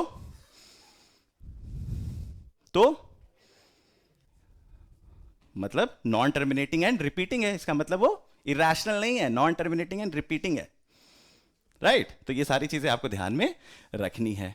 इसी को कहते हैं फिंगर टिप पे चीजों को याद करना, फिंगर टिप पे चीजों को ध्यान में रखना। अब देखो अलजेब्रा जो सबसे बड़ा जाइंट है, 20 मार्क्स लेके रखा हुआ है, और इसमें जो 2 चैप्टर है पॉलिनोमियल और क्वाड्रेटिक इक्वेशन, ये एक जैसा चैप्टर ही है, और बीच में एक और है लीनियर इक्वेशन इनटू वेरिएबल, और आखिर में क्या है? Arithmetic progression. इसको भी बड़े आराम से किया जा सकता है। पॉलिनोमियल में सिर्फ आपको 2 ही चीज जाननी होती है। जीरोस क्या होता है? सर वो वैल्यूज ऑफ एक्स जिसपे आपकी वाई 0 हो जाए। Relation of zeros with quadratic polynomial, sir ये आपको बताता है sum of zeros minus b/a, product of zeros c/a। ये याद है, याद होना चाहिए, फिंगर टिप पे होना चाहिए। दूसरा है लीनियर इक्वेशन। अब बहुत सारे बच्चे पूछते हैं यार सर कंसिस्टेंट इक्वेशन क्या होता है और इनकंसिस्टेंट इक्वेशन क्या होता है? बहुत ही आसान बात है, अगर कोई 2 इक्वेशन कंसिस्टेंट है मतलब इट हैज एटलीस्ट 1 सॉल्यूशन, मतलब या तो 1 सॉल्यूशन या इन्फिनाइट सॉल्यूशन, मतलब इंटरसेक्टिंग लाइन या कोइंसिडेंट लाइन। और इनकंसिस्टेंट मतलब क्या? नो सॉल्यूशन, मतलब पैरेलल लाइन। इसमें कुछ याद ही नहीं करना है, ये सब कॉमन सेंस है ना? उसके बाद आप देखते हो कि आपसे सवाल पूछा जाता है number of solution. Number of solution आप दोनों तरीके से देखते हो, अलजेब्रिकली भी देखते हो और ग्राफिकली भी देखते हो। फिर उसके बाद आपसे ये पूछा जा सकता है कि भैया अलजेब्रिक मेथड में एक क्रॉस मल्टीप्लिकेशन है वो हटा दिया गया है, पता नहीं क्यों हटाया है तो आपके पास सिर्फ 2 ही मेथड है, सब्सटीट्यूशन और एलिमिनेशन। अब इसके बारे में ज्ञान देने की जरूरत नहीं, आप सबको जानते हो एलिमिनेशन और सब्सटीट्यूशन होता क्या है। थोड़ा सा मुश्किल आ जाता है 5 मार्क्स में, रिड्यूसिबल टू लीनियर इक्वेशन, मतलब आपको ऐसा इक्वेशन मिलेगा जो लीनियर इक्वेशन जैसा दिख नहीं रहा है, बट उसको आप सर्टेन सब्सटीट्यूशन से कर दोगे। जैसे स्ट्रीम वाले क्वेश्चंस होते हैं, speed of stream, speed of boat, तो उसमें आप करते हैं, और ज़्यादातर ये 5 मार्कर के क्वेश्चंस में आते हैं, तो जिसमें आपको सारी स्टेप्स अच्छे अच्छे से लिखनी होगी। और ग्राफिकल अप्रोच, आपको ग्राफ के अप्रोच, कोऑर्डिनेट ज्योमेट्री में भी ग्राफ पूछा सकता है, तो मतलब आप कह सकते हो कहीं से भी पूछा जा सकता है, दैट्स ओके। क्वाड्रेटिक इक्वेशन देखोगे, क्वाड्रेटिक इक्वेशन जब देखोगे तो देखोगे कि standard form of quadratic equation क्या होता है, sir A x square plus B x plus C is equal to zero. बहुत सारे बच्चे क्वाड्रेटिक एक्सप्रेशन और क्वाड्रेटिक इक्वेशन में फ़र्क नहीं जानते हैं, मतलब ध्यान ही नहीं दे रहे थे। ध्यान दोगे तो समझ में आ जाएगा कि दोनों में फ़र्क होता है। अब a x square plus B x plus C is equal to zero लिख दिया गया, स्टैंडर्ड फॉर्म है। अब इससे आपसे क्या क्या पूछा जा सकता है, आपसे रूट निकालने को पूछा जा सकता है, एक जो आप बचपन से करते आ रहे हो factorization method, splitting the middle term. दूसरा आप जानते हो थ्रू डायरेक्ट फॉर्मूला कि alpha is minus b plus minus under root b square minus four a c by two a. वो जो अंडर रूट में जो नंबर आया है b square minus four a c, उसका एक स्पेशल नाम है डिस्क्रिमिनेंट। अगर डिस्क्रिमिनेंट पॉजिटिव है तो टू रियल रूट्स, डिस्क्रिमिनेंट अगर जीरो है तो टू इक्वल रूट्स, और डिस्क्रिमिनेंट अगर नेगेटिव है तो टू कॉम्प्लेक्स रूट्स या नो रियल रूट्स। उस तो यही हो गया आपका डिस्क्रिमिनेंट और यही हो गया आपका नेचर ऑफ रूट्स। मतलब सुन रहे हो, मैं बात करते करते आपका पूरा सिलेबस खत्म करा रहा हूं, ध्यान देखो। अर्थमेटिक प्रोग्रेशन आप देखोगे पूरा सिलेबस खत्म हो जाएगा अभी बात करते करते। अर्थमेटिक प्रोग्रेशन क्या होता है, दो ही चीज आपसे पूछा जाएगा, भैया एक ऐसा सीक्वेंस जिसका कॉमन डिफरेंस कांस्टेंट है। तो सर पहला टर्म अगर ए है तो दूसरा टर्म ए प्लस डी, तीसरा term a plus two d, चौथा term a plus three d, तो nth term sir a plus N minus one d. Sum आप देखते हो फर्स्ट टर्म और लास्ट टर्म, सेकंड टर्म और second last term, third term और third last term, सबका sum बराबर होता है। तो आप कह सकते हो S N is N by two into first term plus last term. मतलब कुछ है ही नहीं यार इसमें। तो N by two into two A plus N minus one into D, that is your S N. आपका अलजेब्रा 20 मार्क्स खत्म। यही फॉर्मूला, इसी को फिंगर टिप पे रखना होता है ना। कोऑर्डिनेट ज्योमेट्री, अब कोऑर्डिनेट ज्योमेट्री की शुरुआत ही कैसे हुई, आप क्लास 9 से पढ़े हो, बेसिक सी चीज़ है, आपको पता है कि कोऑर्डिनेट ज्योमेट्री की पैदाइश हुई है किसी भी पॉइंट को यूनिकली रिप्रेजेंट करने की। Coordinate geometry is a fusion of algebra and geometry, right. किसी भी पॉइंट को आप यूनिकली रिप्रेजेंट करते हो थ्रू एन ऑर्डर पेयर। पहला बंदा होता है एब्सिसा, दूसरा बंदा होता है ऑर्डिनेट। एब्सिसा क्या होता है, एक्स कोऑर्डिनेट, ऑर्डिनेट क्या होता है, वाई कोऑर्डिनेट। डेफिनेशन आपको उतना एक्सपेक्ट नहीं किया जाता, लेकिन आपको पता आता है it's a sign distance from Y axis and ordinate is a sign distance from X axis. उसके बाद आपसे ग्राफ पूछा जा सकता है कि लाइन लीनियर ग्राफ बनाओ, लाइन का ग्राफ बना लो। फिर आपसे डिस्टेंस फॉर्मूला पूछा जा सकता है, आप पाइथागोरस थ्योरम लगा के डिस्टेंस फॉर्मूला निकालते हो, क्या होता है under root x1 minus x2 का whole square plus y1 minus y2 का होल स्क्वायर। ये आपका डिस्टेंस फॉर्मूला हो जाता है। डिस्टेंस फॉर्मूला जैसे खत्म होता है आ जाता है आपका सेक्शनल फॉर्मूला। सेक्शनल फॉर्मूला होता है मतलब कोई भी ऐसा line point A point B, उसको एक पॉइंट सी इंटरनली डिवाइड कर रहा है या एक पॉइंट डी एक्सटर्नली। एक्सटर्नली आपके सिलेबस में नहीं है, इंटरनली है, तो बस आपको पता करना है कि अगर सी ए बी को m/n के रेशियो में डिवाइड करा तो m चला जाएगा उसके साथ mx2 और n चला जाएगा x1 के साथ mx2 plus nx1 upon m plus n। Same logic will go with y, my2 plus ny1 upon m plus n। हो गया कोऑर्डिनेट ज्योमेट्री खत्म। मतलब 6 मार्क्स 20 26 और ये कितने का है 6 मार्क्स 32, ऐसे ही हो गया। मतलब मजे मजे में 10 मिनट में हमने रिवाइज कर लिया। अब देखो ज्योमेट्री, ज्योमेट्री में भी 3 पोर्शन, ट्रायंगल, सर्कल और कंस्ट्रक्शन। ट्रायंगल थोड़ा सा मेहनत खोजता है, तो मेहनत जो चीज़ खोजता है उसको मेहनत देना है। जो चीज़ थी आपकी एनर्जी थोड़ी खोज रहा है उसको आपको एनर्जी देना है। आपके 7 थ्योरम्स की सीक्वेंस आपको याद होनी चाहिए। टोटल 9 थ्योरम्स होते हैं, 2 थ्योरम्स आपका हटा दिया गया है, एक एरिया वाला और दूसरा कॉन्वर्स ऑफ पाइथागोरस थ्योरम। बाकी सारे थ्योरम्स एज इट इज छोड़ दिए गए हैं। पहला theorem basic proportionality theorem, statement पता है कि सर एक लाइन पैरेलल ड्रॉ करोगे तो सेम रेशियो में डिवाइड कर देगा। प्रूफ पता है सर एरिया में डिवाइड कर देंगे, ऊपर का एरिया और नीचे के एरिया को बराबर करके triangle between the parallel sides कर देंगे। लेकिन प्रूफ करने टाइम क्या करना है आपको, गिवन थ्योरम का statement, given condition, to prove, construction and proof, बस ये ध्यान में रखना है। बीपीटी जानते हो तो कॉन्वर्स ऑफ बीपीटी, मतलब वैसे ही करोगे, एज्यूम कर लोगे और कॉन्ट्राडिक्ट कर दोगे। तीसरा है आपका सिमिलैरिटी के पे triple A, triple S, S A S. आपको पता है कि दो ट्रायंगल सिमिलर कब होती है, जब दो ट्रायंगल के तीनों साइड्स की कॉरस्पॉन्डिंग साइड सेम प्रोपोर्शन में होती है और कॉरस्पॉन्डिंग एंगल्स इक्वल होते हैं। और इसी में अगर आपका ट्रिपल एज सिमिलैरिटी है, उसको भी प्रूफ करना जानते हो, ट्रिपल एज। तो इन सब की शांति से घर पे जाके एक बार बैठ के मेमोरी से प्रूफ कर देना है, एग्जैक्टली सेम लिख के, एग्जैक्टली सेम से क्वेश्चन आ जाएगा तो प्रूफ आ जाएगा, ठीक है, और आपको सीधे 5 मार्क्स मिल जाएंगे, ठीक है। और उसके बाद दो चीज़ है, राइट ट्रायंगल वाला बहुत ही आसान है कि अगर एक राइट ट्रायंगल है और अगर राइट एंगल से आप वर्टेक्स से अगर आप परपेंडिकुलर गिरा दोगे हाइपोटेन्यूज पे, तो दो ट्रायंगल जो डिवाइड होगी, वो दो ट्रायंगल और बड़ी ट्रायंगल तीनों क्या होती हैं, सिमिलर होती हैं। बड़े आराम से आप इसको प्रूफ कर दोगे, triple A similarity R H किसी को भी यूज़ करके प्रीवियस, इसलिए सीक्वेंस इंपॉर्टेंट है कि आप प्रीवियस थ्योरम्स को अप्लाई कर सकते हो आगे वाले थ्योरम को प्रूफ करने के लिए, ठीक है। और लास्ट पाइथागोरस थ्योरम, अगेन इसी से पाइथागोरस थ्योरम निकल के आ जाता है, इसी को अप्लाई कर दोगे तो पाइथागोरस थ्योरम निकल के आ जाएगा, राइट। वो वाला पाइथागोरस थ्योरम मत लगा देना जो मैंने क्लास में, जो बच्चों में आप लोगों को फन के लिए कराया जाता है, A+B का होल स्क्वायर, वो बहुत खूबसूरत प्रूफ है, लेकिन क्लास 10th के बोर्ड में जो NCERT का प्रूफ है वो करना है, ठीक है। सर्कल, सर्कल में भी सिर्फ दो चीज़ है, मतलब टैंजेंट और रेडियस के बीच में एंगल क्या होगी, 90 डिग्री। अब बच्चे इसको प्रूव करने में फंस जाते हैं, अरे छोटी सी बात है, सर्कल क्या होता है, collection of infinite points such that it's distance from centre is constant.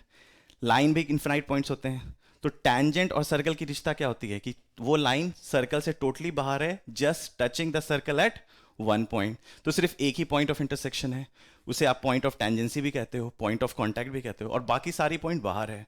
तो अगर मैं सेंटर से किसी भी पॉइंट की दूरी लूंगा तो वो रेडियस से ज़्यादा होगी, सिर्फ एक पॉइंट होगा जो रेडियस के बराबर होगा, that is point of contact. तो वो जो, क्या मैं कह सकता हूँ, वो जो रेडियस होगा, वो जो रास्ता होगा वो शॉर्टेस्ट रास्ता होगा। शॉर्टेस्ट रास्ता मतलब 90 डिग्री, इसका मतलब आप कह सकते हो angle between tangent and radius at point of contact is 90 degree. दूसरा पार्ट जो है आपका सर्कल का क्या है, length of tangents are equal. आप पॉइंट एक्सटीरियर रखो, बनाओ, आप क्या करोगे, दो टेंजेंट ड्रॉ करोगे, टेंजेंट ड्रॉ करके आप ये पहला थ्योरम अप्लाई करोगे कि 90 डिग्री बन रहा है रेडियस का, तो दो ट्रायंगल जो बनेगा उसका कॉमन हाइपोटेन्यूज होगा, दो right angle triangle with a common hypotenuse, radius as one of the legs, 90 degree, RHS property लगा दिया, कॉन्ग्रुएंट हो गया, कॉन्ग्रुएंट हो गया तो टेंजेंट्स बराबर हो गया। स्टेप बाय स्टेप आराम से प्रूफ करना है, तो इसमें आपको पेशेंटली हर प्रूफ को बिल्कुल उसी कायदे से करना है। कैसे, गिवन थ्योरम का statement, given to prove construction, proof, end of it. Construction दो टाइप के हैं, स्टेप्स ऑफ कंस्ट्रक्शन बहुत जरूरी होता है, आप लोग कंस्ट्रक्शन कर लेते हो लेकिन स्टेप्स ऑफ कंस्ट्रक्शन नहीं लिख पाते हो, तो स्टेप्स ऑफ कंस्ट्रक्शन पे पूरा फोकस करना है। Always right with step 1। Step 1 में आपने कॉम्पस को कहाँ पे रखा, कौन सा पॉइंट लिया, कहाँ से एंगल बनाया, कौन सा लाइन ड्रॉ किया, logic wise step wise steps को आपको बिल्ड करना होगा, आपको पूरे के पूरे मार्क्स मिलेंगे। तो that ensures 15 marks in your geometry. 47 हो गया। अब इधर देखो, trig ratio, trig ratio definition, भैया राइट एंगल ट्रायंगल है, 3 साइड्स है, 2 का पेयर बनाना है, तो कितने पॉसिबल पेयर्स बनेंगे, 6 पेयर्स बनेंगे, राइट। पहला पेयर होगा हाइट और हाइपोटेन्यूज का, दैट इज साइन थीटा, उसका रेसिप्रोकल कोसेक थीटा। बेस और हाइपोटेन्यूज का पेयर जो बनेगा वो कॉस थीटा, उसका रेसिप्रोकल सेक थीटा। हाइट और बेस का रेशो जो बनेगा वो टैन थीटा, उसका रेसिप्रोकल कॉट थीटा। यही तो है, फिंगर टिप पे होना चाहिए।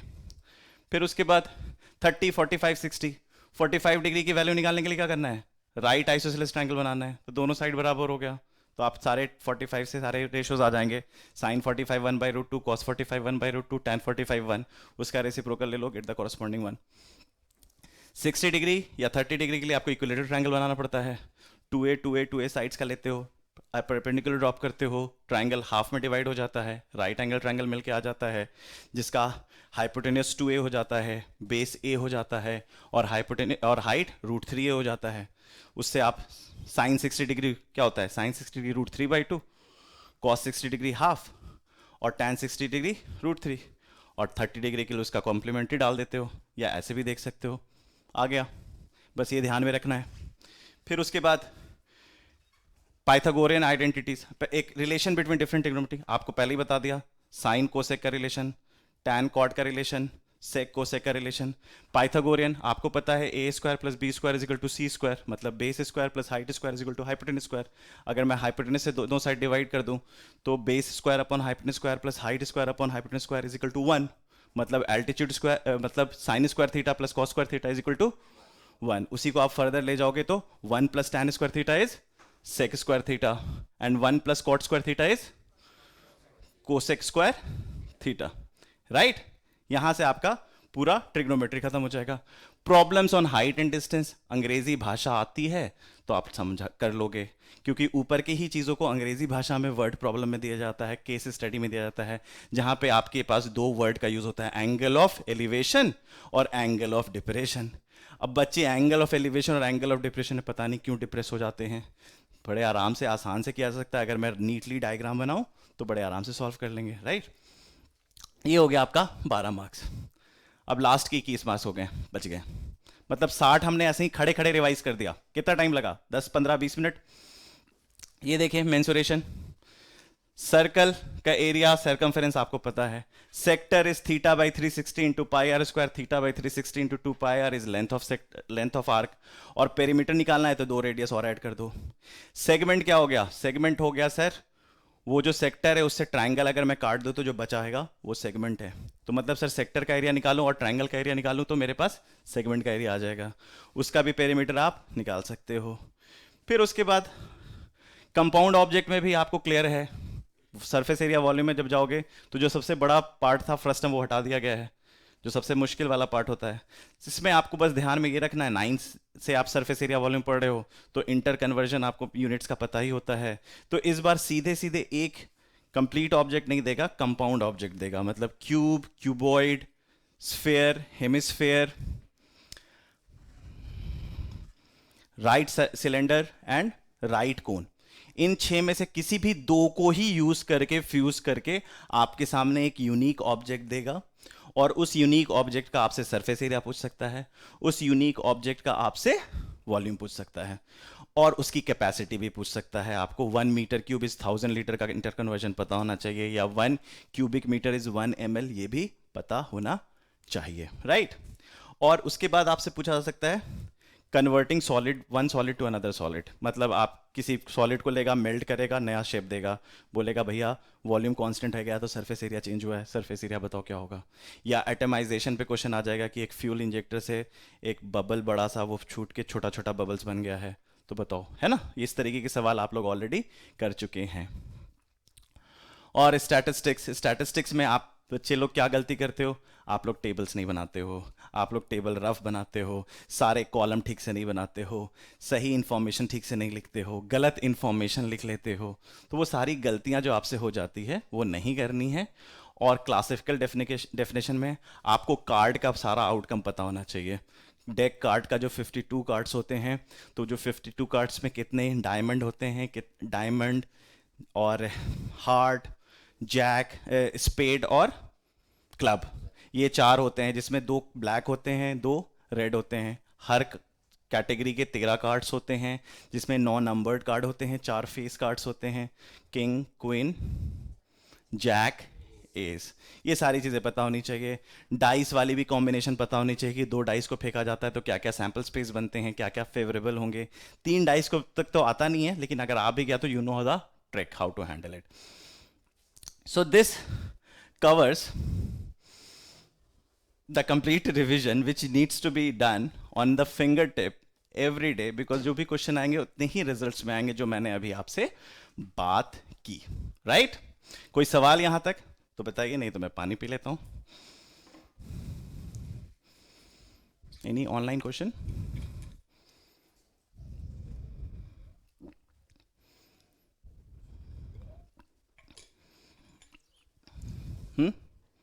नो? तो मैथ्स खत्म, ये सिलेबस खत्म, इसको ध्यान में रखना है, ठीक है। अब आते हैं how to attempt the paper. How to attempt the paper. सबसे पहले बात मैंने आपको बता दिया है कि आपको आधे घंटे पहले पहुंच जाना है, इंस्ट्रक्शंस पढ़ने हैं। इंस्ट्रक्शंस में 2 चीज बहुत ध्यान में रखनी है, डिटेल फिलिंग और इंस्पेक्शन। उसके बाद reading the question paper, reading the, Rahul, reading the question paper क्यों इंपॉर्टेंट हो जाता है? क्योंकि आपको पता चलता है आपकी सीक्वेंस, आपकी प्लानिंग, आपकी स्ट्रैटेजी क्या है, राइट? तो इंस्ट्रक्शंस और रीडिंग के बारे में मैंने ऑलरेडी बताया। कैटेगराइजेशन भी मैं आपको ऑलरेडी बता चुका हूं, कैटेगराइज करना चीज़ों को, है ना? जैसे आपने क्वेश्चंस को रीड किया, आपको पता चल गया है कि these are the questions which I know sure shot, these are the questions which are my weak spots, these are the questions where I invest time, I would be able to score good marks, these are the questions where I need to put little effort. So you have 4 category of questions. Now you know exactly which to attempt when, you exactly know what should be your sequence. और आप जैसे mock test ये सब देते हो, pre boards देते हो, तो आपको अपने आप नेचुरल सीक्वेंस भी पता चलने लगता है कि मेरा नेचुरल सीक्वेंस क्या है, right? Good practices and bad practices, इसके बारे में बताऊंगा आपको। जैसे जब भी आप पेपर अटेम्प्ट करते हो तो कुछ गुड प्रैक्टिसेस फॉलो करते हो आप, और कुछ बैड प्रैक्टिसेस भी फॉलो करते हो। तो बैड प्रैक्टिसेस को रिमूव करना है और गुड प्रैक्टिसेस को रिटेन करना है। गुड प्रैक्टिसेस क्या क्या हो सकते हैं? एक तो गुड प्रैक्टिस क्या होगा, जो हमने इंस्ट्रक्शन सब अच्छे से पढ़ लिया, सब कुछ कर लिया, that is one of the good practice. Second good practice कि हम जो भी क्वेश्चंस का सीक्वेंस करेंगे तो एक कैटेगरी ऑफ सेक्शंस को एक साथ रखेंगे। उसके बाद ऐसा कुछ है क्या कि सीबीएसई बोलता है कि जो जितना कम पेज यूज करेगा उसको हम उतना ज्यादा मार्क्स देंगे? नहीं। ऐसा कुछ है कि इतना पेज नहीं यूज कर सकते? तो आप बड़े आराम से अच्छे से गैप दे दे के लिख सकते हो, खूबसूरत लिख सकते हो। आपके पॉकेट से पैसे नहीं जा रहे हैं कि 2 लाइन में ही खत्म करना है। You have your ample space, right? तो अच्छे से राइटिंग में अच्छे से खूबसूरत स्पेस दे के, कभी कभी ऐसा लगता है एक क्वेश्चन के साथ दूसरा क्वेश्चन मर्ज हो रहा है, पता नहीं क्यों ऐसा किया, शायद कुछ कमी थी, कुछ ट्रेन छूट रहा था, पता नहीं क्या था। तो आपको वो गैप मेंटेन करने, हर क्वेश्चन से बाउंड्री लाइन देनी है। Question 1 starts, question 1 ends, question 2 starts, question 2 ends, question 3 starts, question 3 ends। कभी कभी ऐसा होता है कि जब आप सेम कैटेगरी के क्वेश्चंस को एक साथ रख रहे हो, सेम सेक्शन के क्वेश्चन को एक साथ रख रहे हो, तो एक क्वेश्चन में शायद आप थोड़ा फंस जाते हो, तो आप उसको स्पेस देके, एक अच्छा स्पेस देके दूसरा सेक्शन शुरू कर सकते हो, सो दैट आप वापस जब आपको उसको अटेम्प्ट करना हो तो you can come back and attempt it, right? तो ये सब चीजें आपको ध्यान में रखनी है। These are your good practices. तीसरी चीज, रफ। वहीं पे आप लोग रफ करने लग जाते हो, वहीं पे नहीं। People are not interested in seeing कि 73 इंटू 27 को आपने कैसे मल्टीप्लाई किया, या 73 इंटू 95 को कैसे मल्टीप्लाई किया। आप पीछे वह मल्टीप्लाई करो, आप 73 into 95 is equal to direct result लिख सकते हो। वहीं पे आप क्रॉस कर रहे हो, वहीं पे आप काट रहे हो, वो सब इंपॉर्टेंट नहीं है। तो these are bad practices which you need to avoid. दूसरी गुड प्रैक्टिस क्या होती है कि अगर आपको डायग्राम बनाने तो नीटली डायग्राम बनाया, अगर आपको टेबल बनाना है तो नीटली टेबल बनाया, अगर आपको ग्राफ बनाना है तो आपने नीटली ग्राफ बनाया प्रॉपर स्केल के साथ। तो इन सब चीजों को आपने टोटली ध्यान से किया। अगर इन सब चीजों में से आपने कुछ भी अवॉइड किया तो it will not be considered a good practice, ठीक है? उसके अलावा आपको और क्या ध्यान रख सकते हो? Done, okay. कहां पे था मैं? बैड प्रैक्टिसेस, ठीक है। उसके बाद अक्सर मैं देखता हूं जब बच्चे खास करके 1 marker, 2 marker, even 5 marker questions में सीधे आंसर लिखने लग जाते हैं, फॉर्मूला नहीं लिखते, रिजल्ट्स नहीं लिखते। अरे आपने जो आंसर निकाला है फॉर्मूला से ही निकाला है ना, आसमान से थोड़ी निकाला होगा।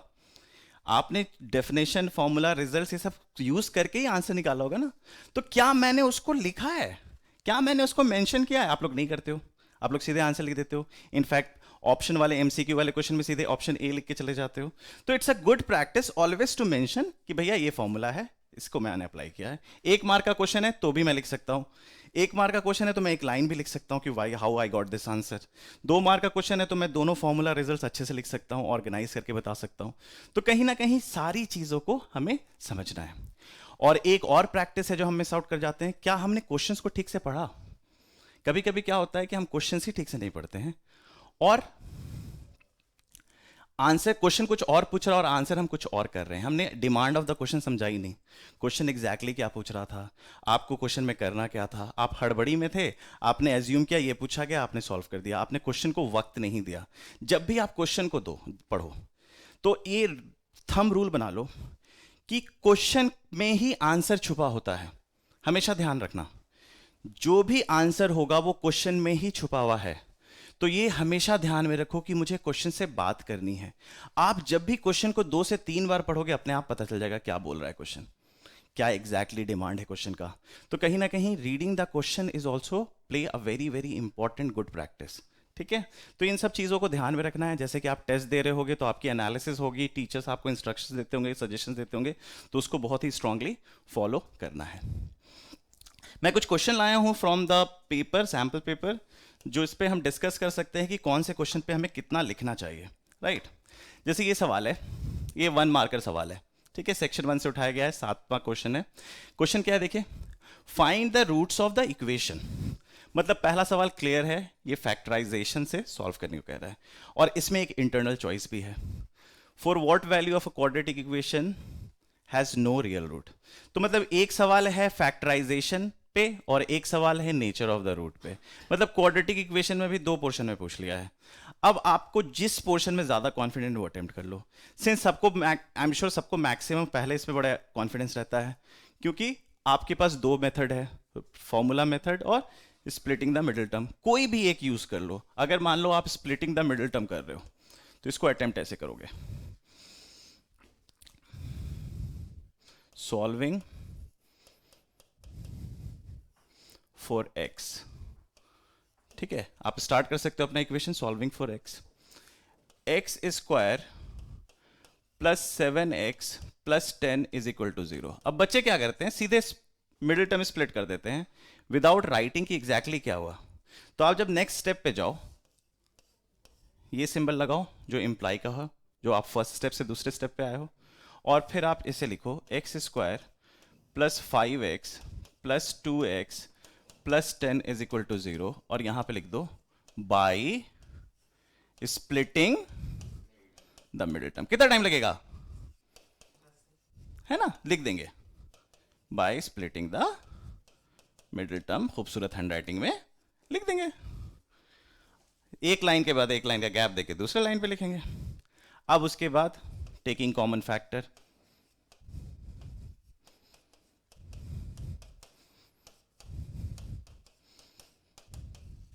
टेकिंग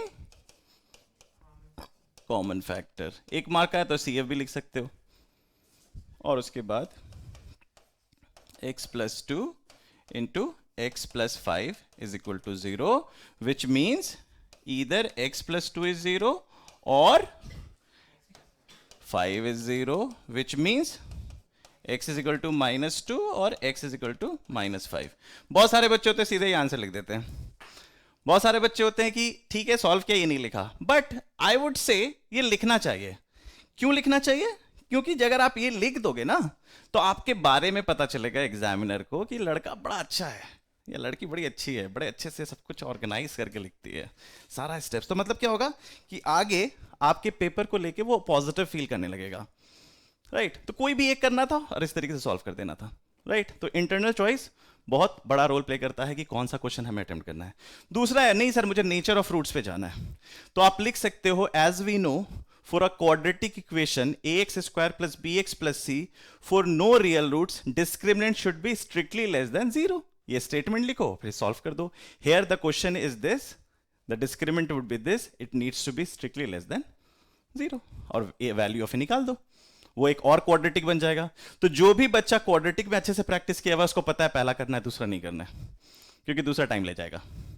राइट,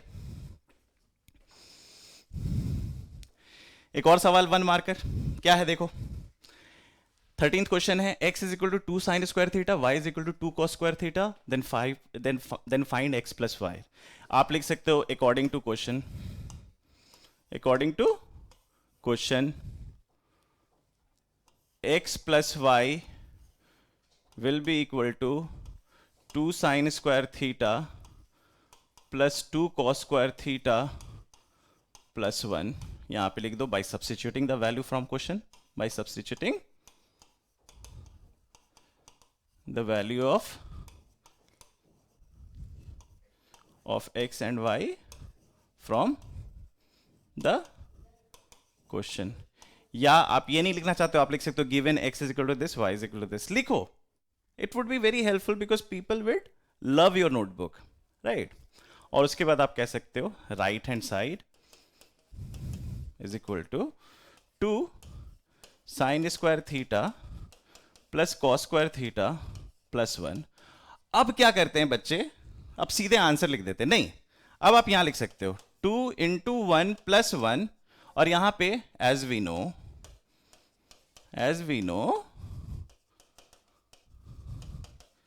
तभी ना लिखा, नहीं पता तो थोड़ी लिखे होगे, है कि नहीं?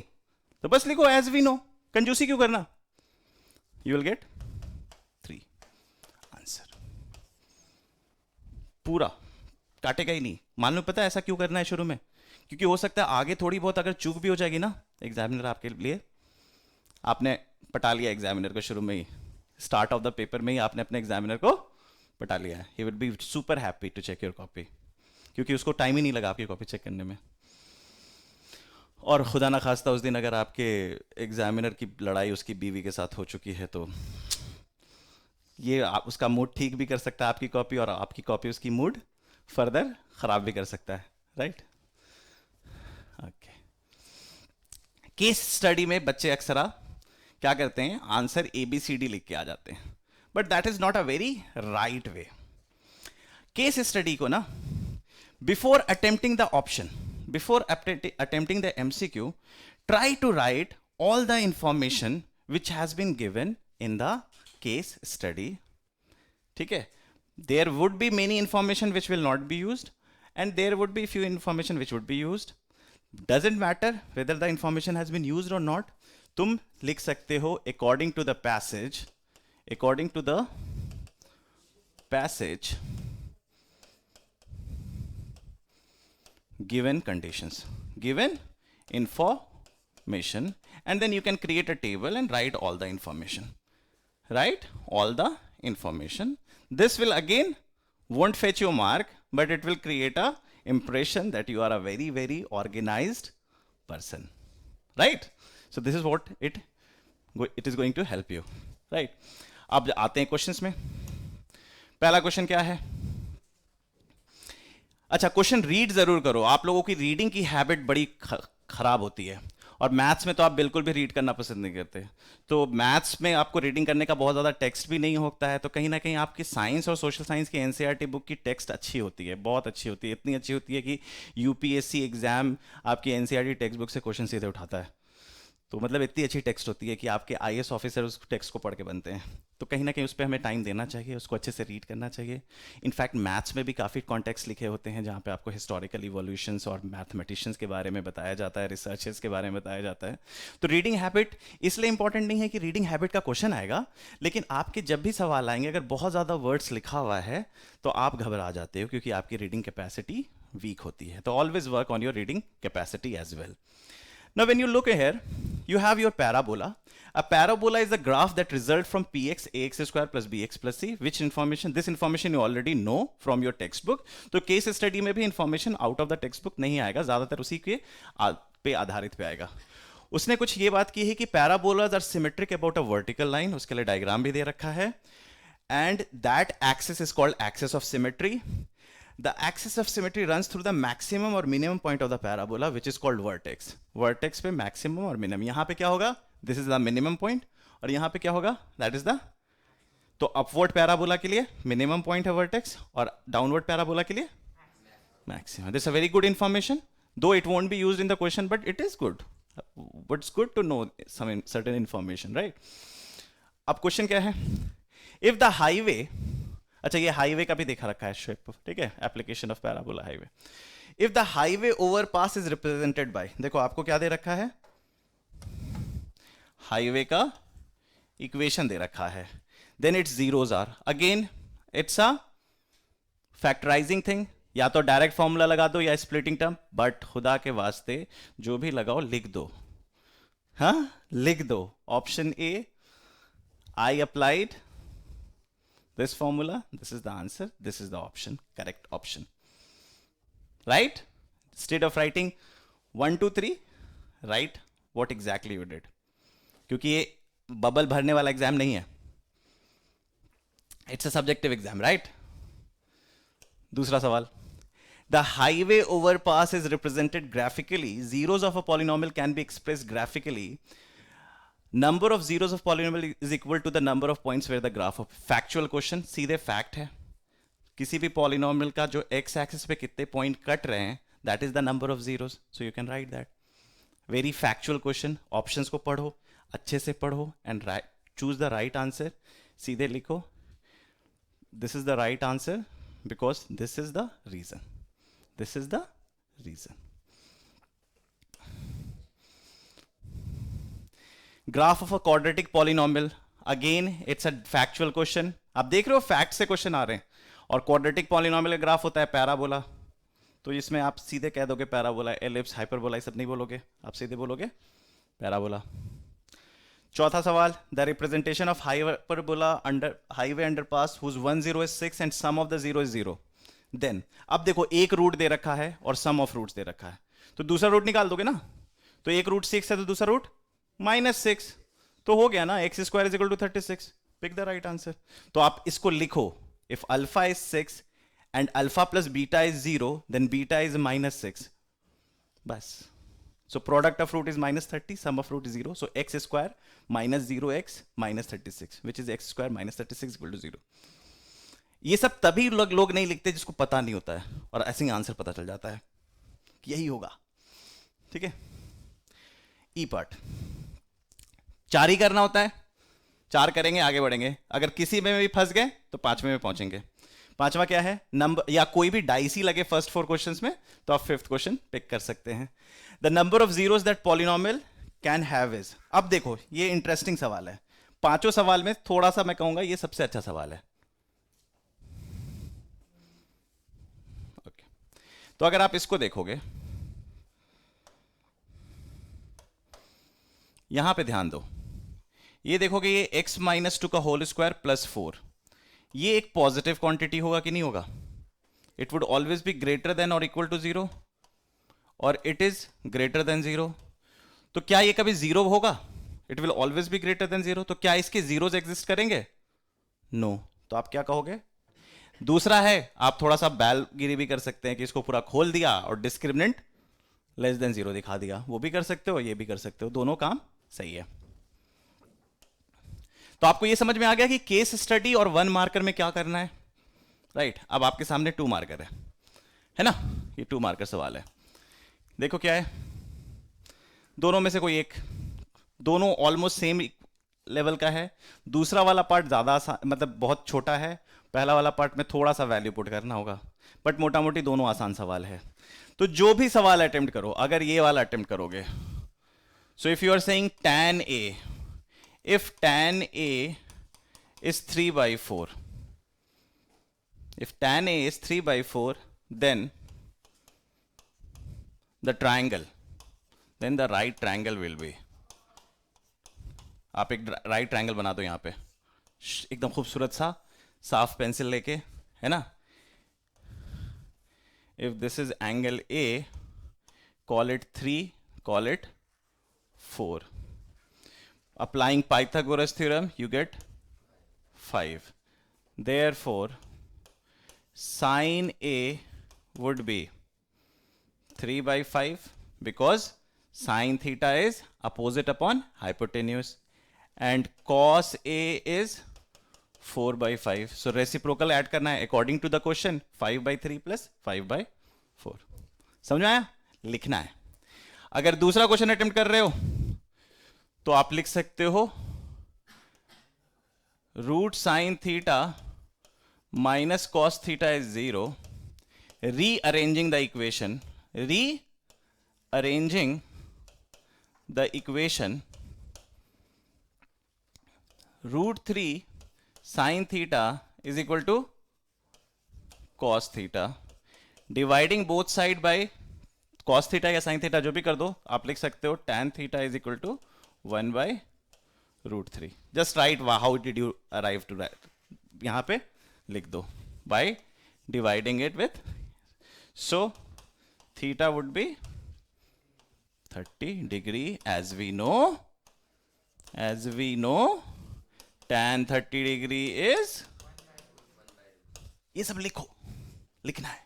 That is why I am doing these things. आप सबको ये सारा सवाल आता है, still you are going to lose marks because you are not writing it. Even if you are getting the marks, you are creating a bad impression. You are creating a, क्योंकि आगे 5-5 marks वाले सवाल आने हैं और थोड़ी सी गलती हो सकती है क्योंकि 3 घंटे लिखना होता है ना.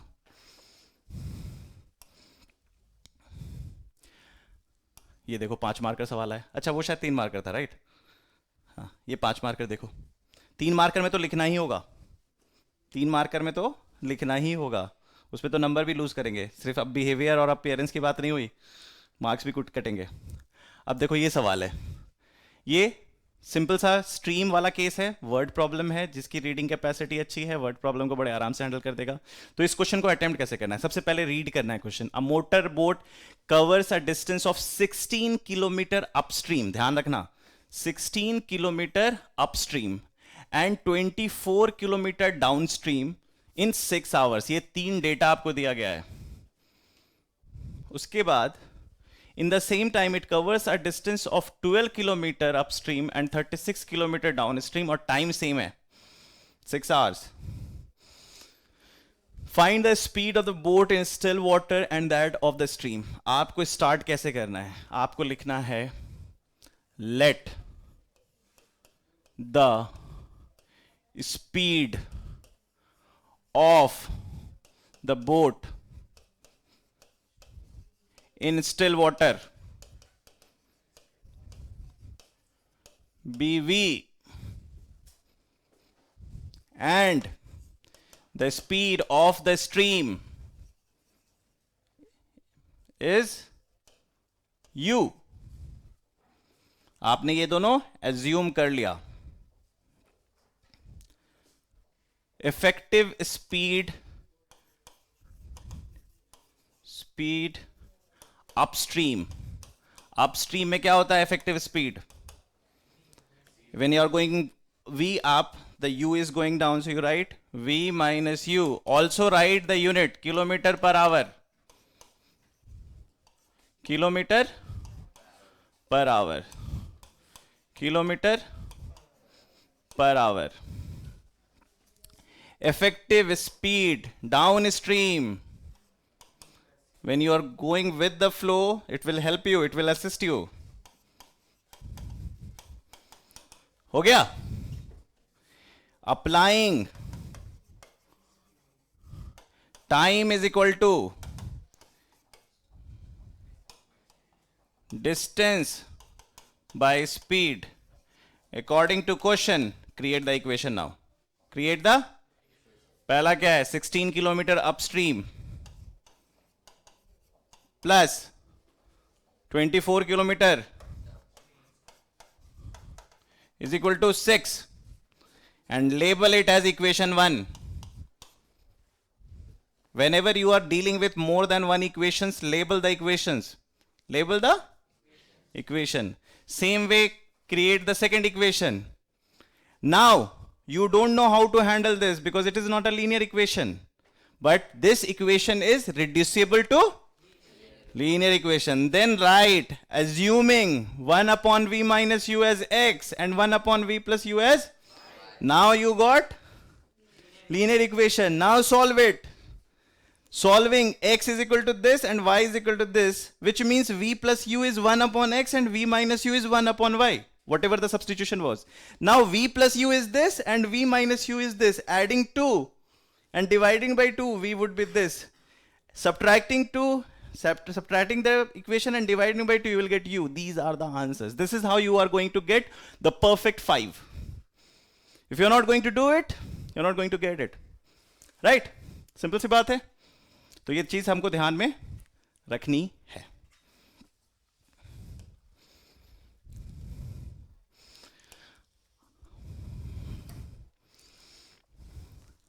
अक्षरा, अच्छा एक सिंपल सा सवाल है, केमिस्ट्री का सवाल है.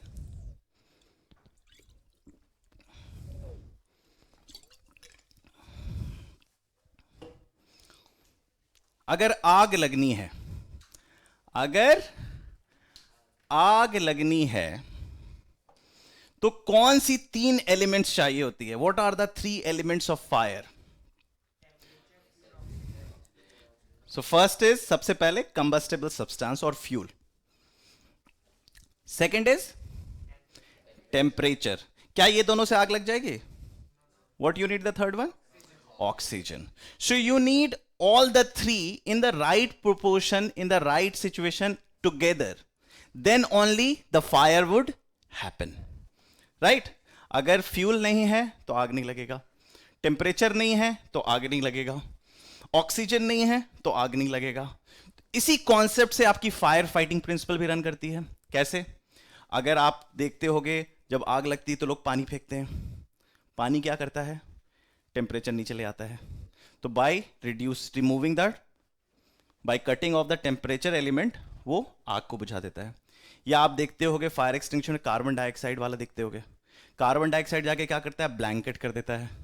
ब्लैंकेट क्या कर देता है? ऑक्सीजन कट ऑफ कर देता है. आपने ऑक्सीजन कट कर दिया. या बहुत सारे लोग अगर फ्यूल आग लगी है तो फ्यूल को बंद कर देते हैं, तो आप कट ऑफ कर देते हो, फ्यूल आग रुक जाती है, राइट? तो इन तीनों से आपका प्रिंसिपल भी काम करता है. अब आप सोच रहे हो कि सर मैं इन फायर ट्रायंगल की बात क्यों कर रहा हूं. सेम वे आप जब अपने लाइफ में कोई गोल बनाते हो, चाहे वो आपका बोर्ड एग्जाम हो, चाहे वो आपका कॉम्पिटिटिव एग्जाम्स हो, आपको 3 एलिमेंट्स चाहिए होता है आग लगाने के लिए, मतलब सक्सेस पाने के लिए. अक्सर आप बच्चों को ये लगता है कि मैं अगर कंबस्टेबल हो जाऊं तो आग लग जाएगी. मतलब एनालॉजी ड्रॉ कर रहा हूं. मतलब अगर आप अच्छे से पढ़ लोगे, सारा लेक्चर पढ़ लोगे, सारा लेक्चर अटेंड कर लोगे, सारा टेक्स्ट बुक कर लोगे, सारे वर्कशीट्स कर लोगे, प्रॉपर कंडेंस नोट्स बना लिया है, माइंड मैप बना लिया है, फ्लो चार्ट बना लिया है, टेस्ट दे दिया है, तो आपको ऐसा लगता है कि आपका साइकिल कंप्लीट हो गया, जबकि नहीं हुआ. आप इस प्रोसेस से, दैट इज प्रिपरेशन, आप सिर्फ एक कंपोनेंट किए. क्या किए? आपने जब लेक्चर्स अटेंड किया, टेक्स्ट बुक रीडिंग की, क्लास अटेंड किया, वर्कशीट की, असाइनमेंट किया, टेस्ट दिया, फ्लो चार्ट्स बनाया, माइंड मैप बनाया, सेल्फ स्टडी किया, तो आपने अपने आप को फ्यूल बनाया. अगर आप ये नहीं करते तो आप फ्यूल ही नहीं बनते. तो एक तो हो गया सर प्रिपरेशन, और हम लोग सिर्फ इसी पे ध्यान देते हैं. मानते हो कि नहीं मानते हो? हम लोग 2 पार्ट को भूल जाते हैं और हम सोचते हैं बाय डिफॉल्ट वो तो चलता ही है. तो ये 2 पार्ट बहुत जरूरी है, और यही बताता है हमें, यही डिफरेंस क्रिएट भी करता है. एक है एनर्जी, मतलब सोर्स ऑफ हीट. अगर एनालॉजी ड्रॉ करेंगे तो फ्यूल तो आप हो, ठीक है? सोर्स ऑफ हीट क्या है? एनर्जी क्या है? मतलब आपकी एनर्जी लेवल जो आप कर रहे हो फ्यूल बनने के लिए, और जो आपको डिलीवर करना है, for that you need amazing enormous amount of energy. और आज के ज़माने में अगर आप मेरे से पूछोगे कि सर आपके सामने अगर मैं 2 लोग को खड़ा कर दूं, एक टैलेंटेड और दूसरा एनर्जेटिक, आप किसको चुनोगे? मैं एनर्जेटिक को चुनूंगा, क्योंकि आज के ज़माने में this is what is the most prized position. तो अब एनर्जी है, तो अब एनर्जी मैं बोर्ड्स के कॉन्टेक्स्ट में क्या कहना चाह रहा हूं, जैसे अगर आप बोर्ड्स की तैयारी कर रहे हो, राइट, तो क्या आप प्रॉपर स्लीप ले रहे हो? क्या आप राइट और कंसिस्टेंट स्लीप ले रहे हो? अगर आपकी बॉडी वेल रेस्टेड नहीं है, अगर आपका ब्रेन वेल चार्ज नहीं है, आपकी पूरी बॉडी अच्छे से रेस्ट नहीं की है, तो आप वो इफेक्टिवनेस शो ही नहीं कर पाओगे. तो एनर्जी का जो सबसे पहला कंपोनेंट है वो क्या है? स्लीप, जिसको हम इग्नोर करते हैं, जिस पे हम ध्यान नहीं देते. दूसरा फूड. एनर्जी का दूसरा सोर्स क्या है? फूड. फूड को लेके हम जंक फूड खाने लगते हैं, पिज्ज़ा खाते हैं, बर्गर्स खाते हैं, पता नहीं क्या खाते हैं. भैया मम्मी पापा जितने भी ग्रीन वेजिटेबल्स फ्रूट्स खिला रहे हैं खाओ, क्योंकि that is going to make you feel happy, that is going to make you feel energetic, that is going to make you feel light. कभी ज़्यादा किसी दिन पिज्ज़ा बहुत ज़्यादा खा लो, बर्गर ज़्यादा खा लो, you will not feel good. Starting में मज़ा आएगा, वो जब तक ज़ुबान पे है, बट आफ्टर सर्टेन टाइम बड़ा, है ना? तो इन सब चीज़ों को ध्यान में रखते हुए हमें क्या करना है कि एनर्जी का 2 कंपोनेंट हमें पता चल गया, फूड और स्लीप.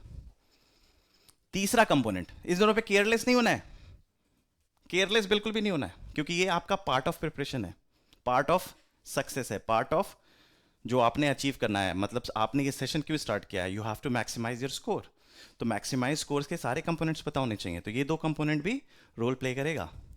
आप जब सब्जेक्ट पढ़ने का मन नहीं करता तो रीज़न ये नहीं होता है कि सब्जेक्ट डिफिकल्ट है, रीज़न होता है कि आपकी एनर्जी लेवल ठीक नहीं है, आपकी इंगेजमेंट लेवल ठीक नहीं है, ठीक है। तीसरा कंपोनेंट आपके एनर्जी को हाई रखने वाला है आपका फिजिकल एक्सरसाइज। आपका physical exercise, you need to exercise every day in the morning. You really need to sweat for at least 20-25 minutes, because when you sweat for 20-25 minutes, your body will generate BDNF, that is brain derived neurotrophin factor, which will increase your metabolic rate. What is metabolic rate? आप लोग biology के भी student हो, क्या होता है metabolism? आपने पढ़ा होगा AMP से ATP, adenosine triphosphate, adenosine monophosphate से, है ना, एनर्जी लेवल हाई जाती है।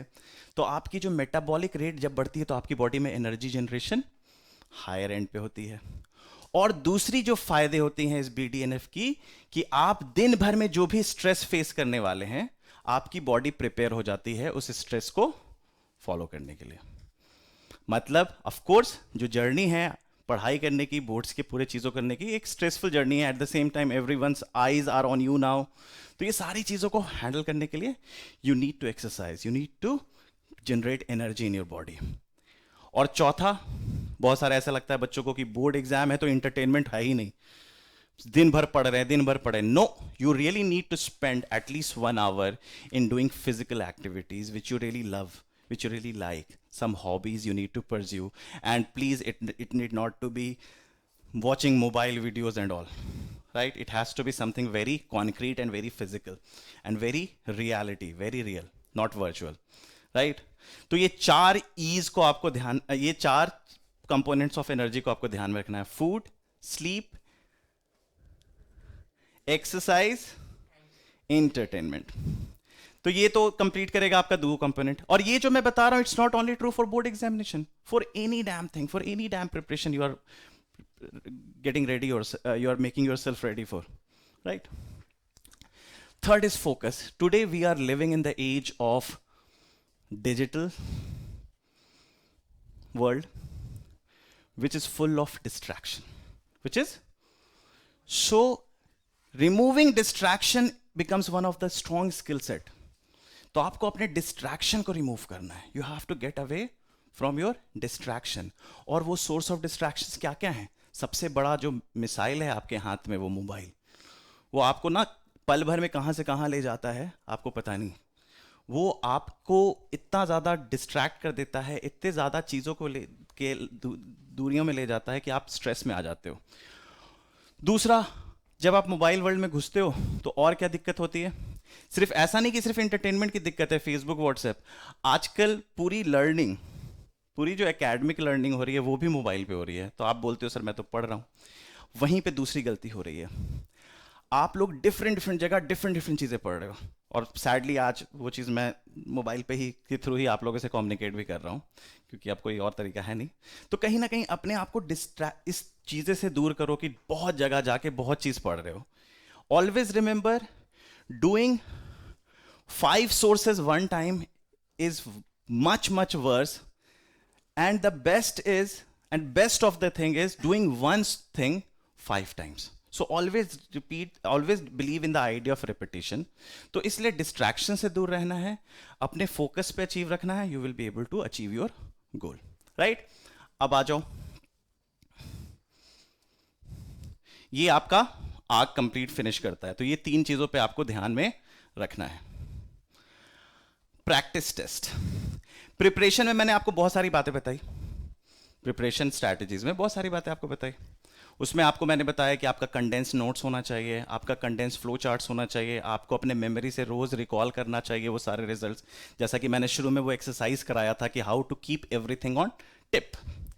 अगर मैं लर्निंग कंपोनेंट को डिफरेंट स्टेजेस में डिवाइड करूं, अगर मैं लर्निंग कंपोनेंट को डिफरेंट स्टेजेस में डिवाइड करूं, तो सबसे पहला लर्निंग स्टेज क्या होता है? जब आप लेक्चर अटेंड करने जाते हो तो आपकी लर्निंग होती है। लेक्चर अटेंड करने के बाद जब आगे बढ़ते हो, आप उसके वर्कशीट करते हो, तो आपकी लर्निंग थोड़ी और होती है। नोट्स बनाते हो, थोड़ी लर्निंग और होती है। फिर उसके बाद आपका पूरा चैप्टर खत्म हो जाता है और आपकी प्रैक्टिस टेस्ट होती है और आपको लगता है आपकी लर्निंग कंप्लीट हो गई, जबकि आपकी लर्निंग उस वक्त सिर्फ 20-25% ही हुई होती है।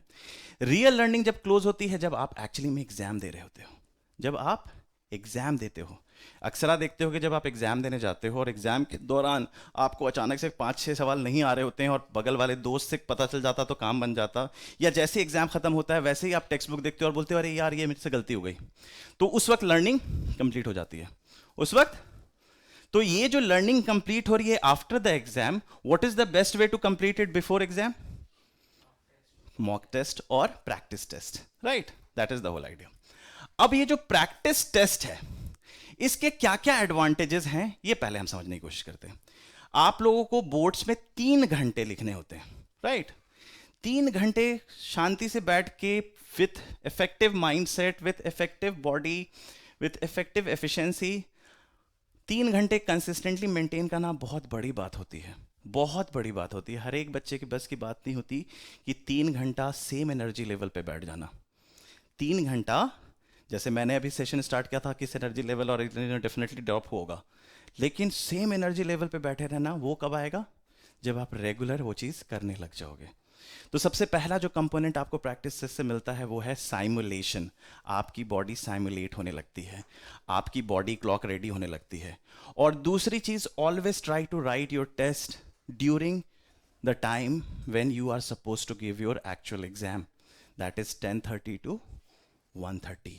Never try to do anything silly at that time. Your body needs to be activated every time, especially from 10 to 1:30. Sleep after 2:30, not a problem, but 10 to 1:30, your body should be at its highest efficiency. So that is why you have to simulate your body and you have to synchronize your body clock. Second thing, when you will be writing the test, you will be learning lot of mistakes about yourself. बहुत सारी चीजें आपको अपने बारे में पता चलेगी, जैसे कि आप क्वेश्चन ही ढंग से नहीं पढ़ते हो। दूसरी चीज पता चलेगी आपको अपने बारे में कि आप क्वेश्चन ही गलत नोट कर लेते हो। तीसरी चीज आपको पता चलेगी अपने बारे में कि आप छोटी छोटी कैलकुलेशन मिस्टेक कर देते हो। चौथी चीज आपको पता चलेगी अपने बारे में कि आप टेबल्स डायग्राम्स कैजुअली बना देते हो। पांचवी चीज आपके बारे में अपने बारे में पता चलेगी कि आप कुछ और सोचने लग जाते हो। तो ऐसे करके इतनी सारी चीजें आपको अपने बारे में पता चलने लगेगी ना कि आप लगोगे, आप बड़े ज्ञानी फील करने लगोगे कि अरे इतनी सारी गलतियां मैं करता हूं। और वो सारी गलतियां आप एक्चुअल एग्जाम वाले दिन करने वाले थे, लेकिन आप क्या करने लगते हो? मॉक के एग्जाम, मॉक टेस्ट में करने लगते हो। जब वो सारी गलती आप मॉक टेस्ट के दौरान करते हो तो क्या होता है? आपकी बिहेवियर चेंज होना शुरू होती है। और जैसे जैसे आप मॉक टेस्ट देना शुरू करते हो, आपकी frequency of these type of bad practices and bad mistakes वो ड्रॉप डाउन होने लगती है। ठीक? जिस भी चीज में आप डिसएग्री करोगे प्लीज बात करना, विल टॉक अबाउट इट। तीसरी चीज, जब आप कर रहे होते हो, मॉक टेस्ट दे रहे होते हो, तो बहुत सारे रिजल्ट्स आपको नहीं याद आ रहे होते हैं, बहुत सारे फॉर्मूला आपको याद नहीं आ रहे होते हैं। और जैसे ही एग्जाम खत्म होता है, आप आपका फॉर्मूला रिजल्ट याद आ जाता है, या आप बुक देखते हो और दोस्त से पूछते हो याद आता है। तो कहीं ना कहीं मॉक टेस्ट के दौरान वो सारी बेसिक चीजें जो आप भूल सकते हो वो आपको रिटेन होना शुरू होती है, आपकी लर्निंग स्ट्रांग होती है। बहुत सारी मिसअंडरस्टैंडिंग आप डेवलप किए रहते हो कि सम ऑफ जीरोज में ये भी लग सकता है या प्रोडक्ट ऑफ जीरोज में ये भी लग सकता है। कुछ इस तरह की गलतियां जो आपको लगता है कि वो सही है, आप ड्यूरिंग द एग्जाम अटेम्प्ट करते हो और आपको पता चलता है कि नहीं, वो गलत चीजें मैंने सीख रखी थी। तो जो भी मिसकंसेप्शंस आपने डेवलप की है ड्यूरिंग योर प्रिपरेशन जर्नी, वो मॉक टेस्ट में निकल के आ जाती है, लिटमस टेस्ट की तरह। ठीक है? उसके अलावा डेफिनेटली कुछ ऐसे सवाल भी आते हैं जो बिल्कुल भी आपको नहीं आ रहे होते थे, तो मतलब अब उसकी एनालिसिस जब होगी तो मुझे उस पर काम करना होगा, राइट? तो कहीं ना कहीं प्रॉपर मेरे को जो मेरी लर्निंग मिसिंग थी वो कंप्लीट हो जाएगी। तीसरा एडवांटेज, आपकी पूरी कंटेंट रिवाइज हो रही है। नॉर्मली बच्चे क्या करते हैं, जैसे अगर मैं स्टडी करूं, बहुत सारे बच्चों को देखूं, तो जो बच्चे जब तैयारी करने लगते हैं तो मॉक टेस्ट देने के बदले वो क्या करते हैं, लास्ट 2-3 महीने वो बुक्स लेके बैठे रहते हैं। आज सुबह से शाम तक अर्थमेटिक प्रोग्रेशन का बुक लेके बैठे हुए हैं, अर्थमेटिक प्रोग्रेशन के क्वेश्चंस कर रहे हैं, R D Sharma, R S Agarwal, हर तरफ से। पता नहीं क्यों कर रहे हैं। 4-5 मार्क्स का क्वेश्चन आएगा, एसएन पे या टीएन पे आएगा, पूरा दिन इन्वेस्ट कर दिया। उसी तरीके से सोशल साइंस के 2 चैप्टर पूरे दिन पढ़ते रह गए। तो कहीं ना कहीं रिवीजन करने के लिए आप पूरे टाइम कंटेंट पे चले जाते हो। और अभी मैं आपको एक वीडियो क्लिप दिखाऊंगा जिसमें कुछ IAS officers, young IAS officers बात कर रहे हैं प्रिपरेशन स्ट्रैटेजी की। छोटा सा वीडियो 4-5 मिनट का, उसमें बहुत अच्छी बात है, उसके चीज़ों को नोट करना। उसमें एक चीज़ कहा गया है, content is the king content king which has power, but presentation is the queen which has the real power. आप चेस गेम देखे हो? चेस गेम में king is powerful, no doubt about it, but the real power lies with queen. तो आपको यह पता चल रहा है content is powerful, but the real power lies in presentation. और प्रेजेंटेशन का आइडिया आपको खुलता है, जो कि मैं नेक्स्ट स्लाइड में प्रेजेंटेशन की बात करूंगा. और last but not the list, आपको टाइम मैनेजमेंट स्किल्स, आपको टाइम मैनेजमेंट पता चलता है. आपको पता चलता है कि देखिए, आपने मॉक टेस्ट दिया होगा तो आपको पता होगा हमने शुरू में 3.5 घंटा लिखने को बोला, 4 घंटा लिखने को बोला, so that you should be able to write it. पहले लिखना तो सीखो, टाइम मैनेज करना आ जाएगा with time. It's a gradual process, आप धीरे धीरे टाइम मैनेज करना सीख जाओगे. प्रेजेंटेशन लिटरेसी की बात करूंगा, उससे पहले मैं बात करूंगा, बहुत सारे बच्चों को फोबिया होती है एग्जाम लिखने की, वो फोबिया खत्म हो जाएगी, राइट. कंटेंट पूरा रिवाइज हो जाएगा. अब आते हैं last part of the session के, that is presentation. Presentation literacy which is the queen. Content is the king, presentation is the queen. और अब तक हमने कंटेंट की पूरी बातें की, कंटेंट को कैसे मास्टर करना है, कंटेंट को कैसे इंटरनलाइज करना है. अब प्रेजेंटेशन क्वीन क्यों कहलाती है? देखो, कंटेंट जब भी हम सीख जाते हैं ना, कंटेंट जब भी हम सीख जाते हैं ना, तो उसको रिप्रोड्यूस करना बहुत चैलेंजिंग होता है. वो सबके बस की बात नहीं होती. You feel very very constipated when you have no practice of writing. आपके आइडियाज हैं, you feel so stuck, you are not able to write. And that is what you will feel when you start writing the first mock test, then second mock test, then third mock test. You will suddenly see the fluidity is coming with your answer writing. You are getting the structure. You are getting the structure. And when you are getting the structure, you are learning how to organize your thought. You are learning how to organize your content. You are learning how to organize yourself. फिर जब आप presentation literacy में और आगे बढ़ते हो, तो आपको पता होता है I should begin with a powerful heading or a right heading or relevant heading. When you are writing, working on presentation, you also learn that what exactly is the demand of the question. And once you know the demand of the question, जैसे ही आपको पता चल जाता है कि question का demand क्या है, आप अपने स्ट्रक्चर थॉट को स्ट्रक्चर में बांधना शुरू कर देते हो, राइट. तो ये चीज हो जाती है. क्या हुआ? सबसे पहले आपको आंसर राइटिंग स्ट्रक्चर करना आया, दूसरा आपको अपने थॉट्स और कंटेंट को ऑर्गेनाइज करना आया, तीसरा आपको हेड स्टार्ट लेना आया, चौथा आपको डिमांड ऑफ द क्वेश्चन समझ में आया. उसके बाद आप धीरे धीरे समझते हो, जो मैं बता रहा था, कि कहां पे फॉर्मूला मेंशन करना है, कहां पे रिजल्ट मेंशन करना है, कहां पे स्टेटमेंट मेंशन करना है, कौन से आइडियाज इंपॉर्टेंट है वो लिखना है, कौन से फॉर्मूले को अंडरलाइन करना है, किस चीज को. और ये जो मैं प्रेजेंटेशन लिटरेसी बता रहा हूं, it's not only true for mathematics but for all the answer writing, right. तो ये चीज आपको पता चल रही है कि प्रेजेंटेशन लिटरेसी से इतनी चीजें निकल के आने लगेगी, राइट. और फिर क्या होगा? डायग्राम कैसे बनाना है, नीट रखना है वर्क को, राइट. ये सारी चीजें आपकी कंप्लीट हो जाएगी when you are writing the mock test. Your presentation literacy will really go high, and that is why we all recommend you to write tests as much as you can, because that completes your learning. अभी एक 5 minute का आपको clip दिखाया जाएगा, और वो 5 minute के clip के बाद I'll come back and conclude it. Okay, Rahul?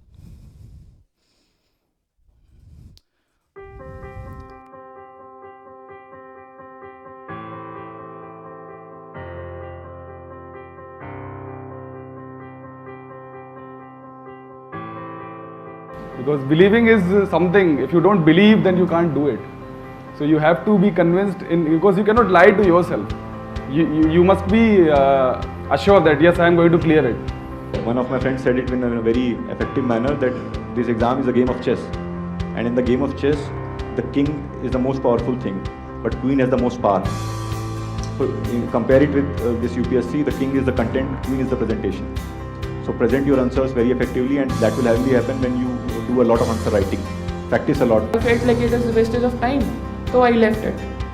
The result was that I got into 573 rank. I didn't realize that my fault was that I was not practicing answer writing. Then again, the same thing continued and I got 474 rank. ये बोलते हैं ना गलती से सीखना चाहिए, लेकिन एक चीज़ बोलना भूल जाते हैं. You should learn from others' mistake also. I always felt लिए I was overall आता ही है. It's not very difficult. But when you start writing that, when you start putting that into paper, it's not really an easy exercise. And that is why the mains test series, the physics test series, etc. becomes extremely important. One more problem which students face generally is they are very reluctant. They are very enthusiastic about writing tests, but when they go into test and they feel very reluctant what to write. They think, okay, I'll write in the exam itself. What's the point in writing it here? I remember in Vision IAS test series, I joined the 12 test, sectional test between mains and pre and mains. I got 1 mark in one question. Because मेरे को खुद पता था यार मैंने कचड़ा लिखा है. Because I did not understand the question. I was not in the right frame of mind. So for attempting ethics, you have to have a clear frame of mind. A lot of people I met had not even finished the paper. It is very big. had solved 0 test papers. ठीक है, एक भी test paper solve करके नहीं गए थे. आज test paper हम सॉल्व किए थे. ठीक है, 5 टेस्ट पेपर्स था. उस साल मैंने 60 टेस्ट पेपर्स किए विजन के एज वेल एज इनसाइट, और उस साल कट ऑफ था 105.33. ठीक है, अगर आप ग्राफ बनाएंगे तो मुझे आप कितना भी पढ़ लें, you can learn whole of spectrum, you can learn all of economics, पूरा current affair. It will not be more helpful than solving about 20 test papers. ठीक है. आपको मैं एक किताब पकड़ा दूँ और बोलूँ कि रट के मेरे को जब मैं पूछूंगा तो बताना.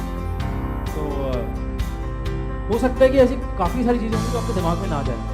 उसी बुक से मैं 100 MCQ बनाकर आपको दे दूँ और एक टेस्ट वाले एनवायरनमेंट में आपको बिठा दूँ और बोलूँ कि इसको सॉल्व करो, और बाद में जब मैं आपसे वो MCQ डिस्कस करूँ, नेक्स्ट डे 2 बच्चे हैं, नेक्स्ट डे अगर मैं सेकेंड वाले से पूछूंगा कि what is your retentive power, कितनी चीज़ें आपको याद है, the one who has given test उसको वो चीज़ ज़्यादा याद रहेगी. I was a विजन का टेस्ट सीरीज का student, so they had these test papers. मई में कभी उन्होंने कोई एथिक्स के टेस्ट लिए थे. I went through that. I went through the answer booklet. I understood कि आंसर लिखते कैसे हैं. This is where this test series has helped me, and which is why I say कि test series is the most important investment that you can make. Test series में proper schedule होता है. 1 week में there is a test. If you follow that very regularly, religiously, rigorously, then things become very easy. So what I did was, I used to follow the test series ka schedule. On the Vision website, there is a sheet in which the meaning of all these terms is given. That when it is written, critically analyze what you have to write. When it is followed by critically comment, what you have to write. So go through that sheet. Try to see as many questions as you can. In the beginning, it will be a slow and you may find it very boring and all that. But trust me, when your mental framework is ready, then you'll enjoy writing answers. मेरा ये M था कि मैं इतना comfortable हो जाऊं by giving a test कि when I give the main test UPSC, तब मेरे लिए it should not be different from the other test that I was giving. I should be so comfortable with that. Your thinking part is generally missing. People read, people write, but they don't think. And unless you think, unless you analyze what the question is being asked about, your marks will not reflect in that. This year I wrote almost 20 tests of vision, and it was like I thought that this is the actual exam I'm writing. Though Especially the mains test series program of Vision, it is really good. The checking etc. is very professional, and here you will find out what is wrong about you. First attempt में I did not feel any external feedback. तो मेरे को नहीं पता पड़ पाया पूरे time कि I was writing good answers. पहले second attempt I joined this test series. The test series like if you join out to send your answer to somebody to evaluate and all, then you get a feedback. इन लोग case feedback मिलता है कि जो है देख लो 20 number में से 2 number आए हैं. Then you think and all. teachers gave me the feedback that this strategy is wrong, this strategy is right, this structure is wrong, or this structure is right. So I analyzed myself better. And I think that was a major reason that I could secure this rank this time. It is very essential that you have joined this. This is a very reputed place, of course. तो आप यहाँ के coaching के papers ले लें, कहीं और के ले लें. You have any other guidance, somebody giving you papers, do it. I think test series is the most important thing. If you do not write, you cannot write in the mains.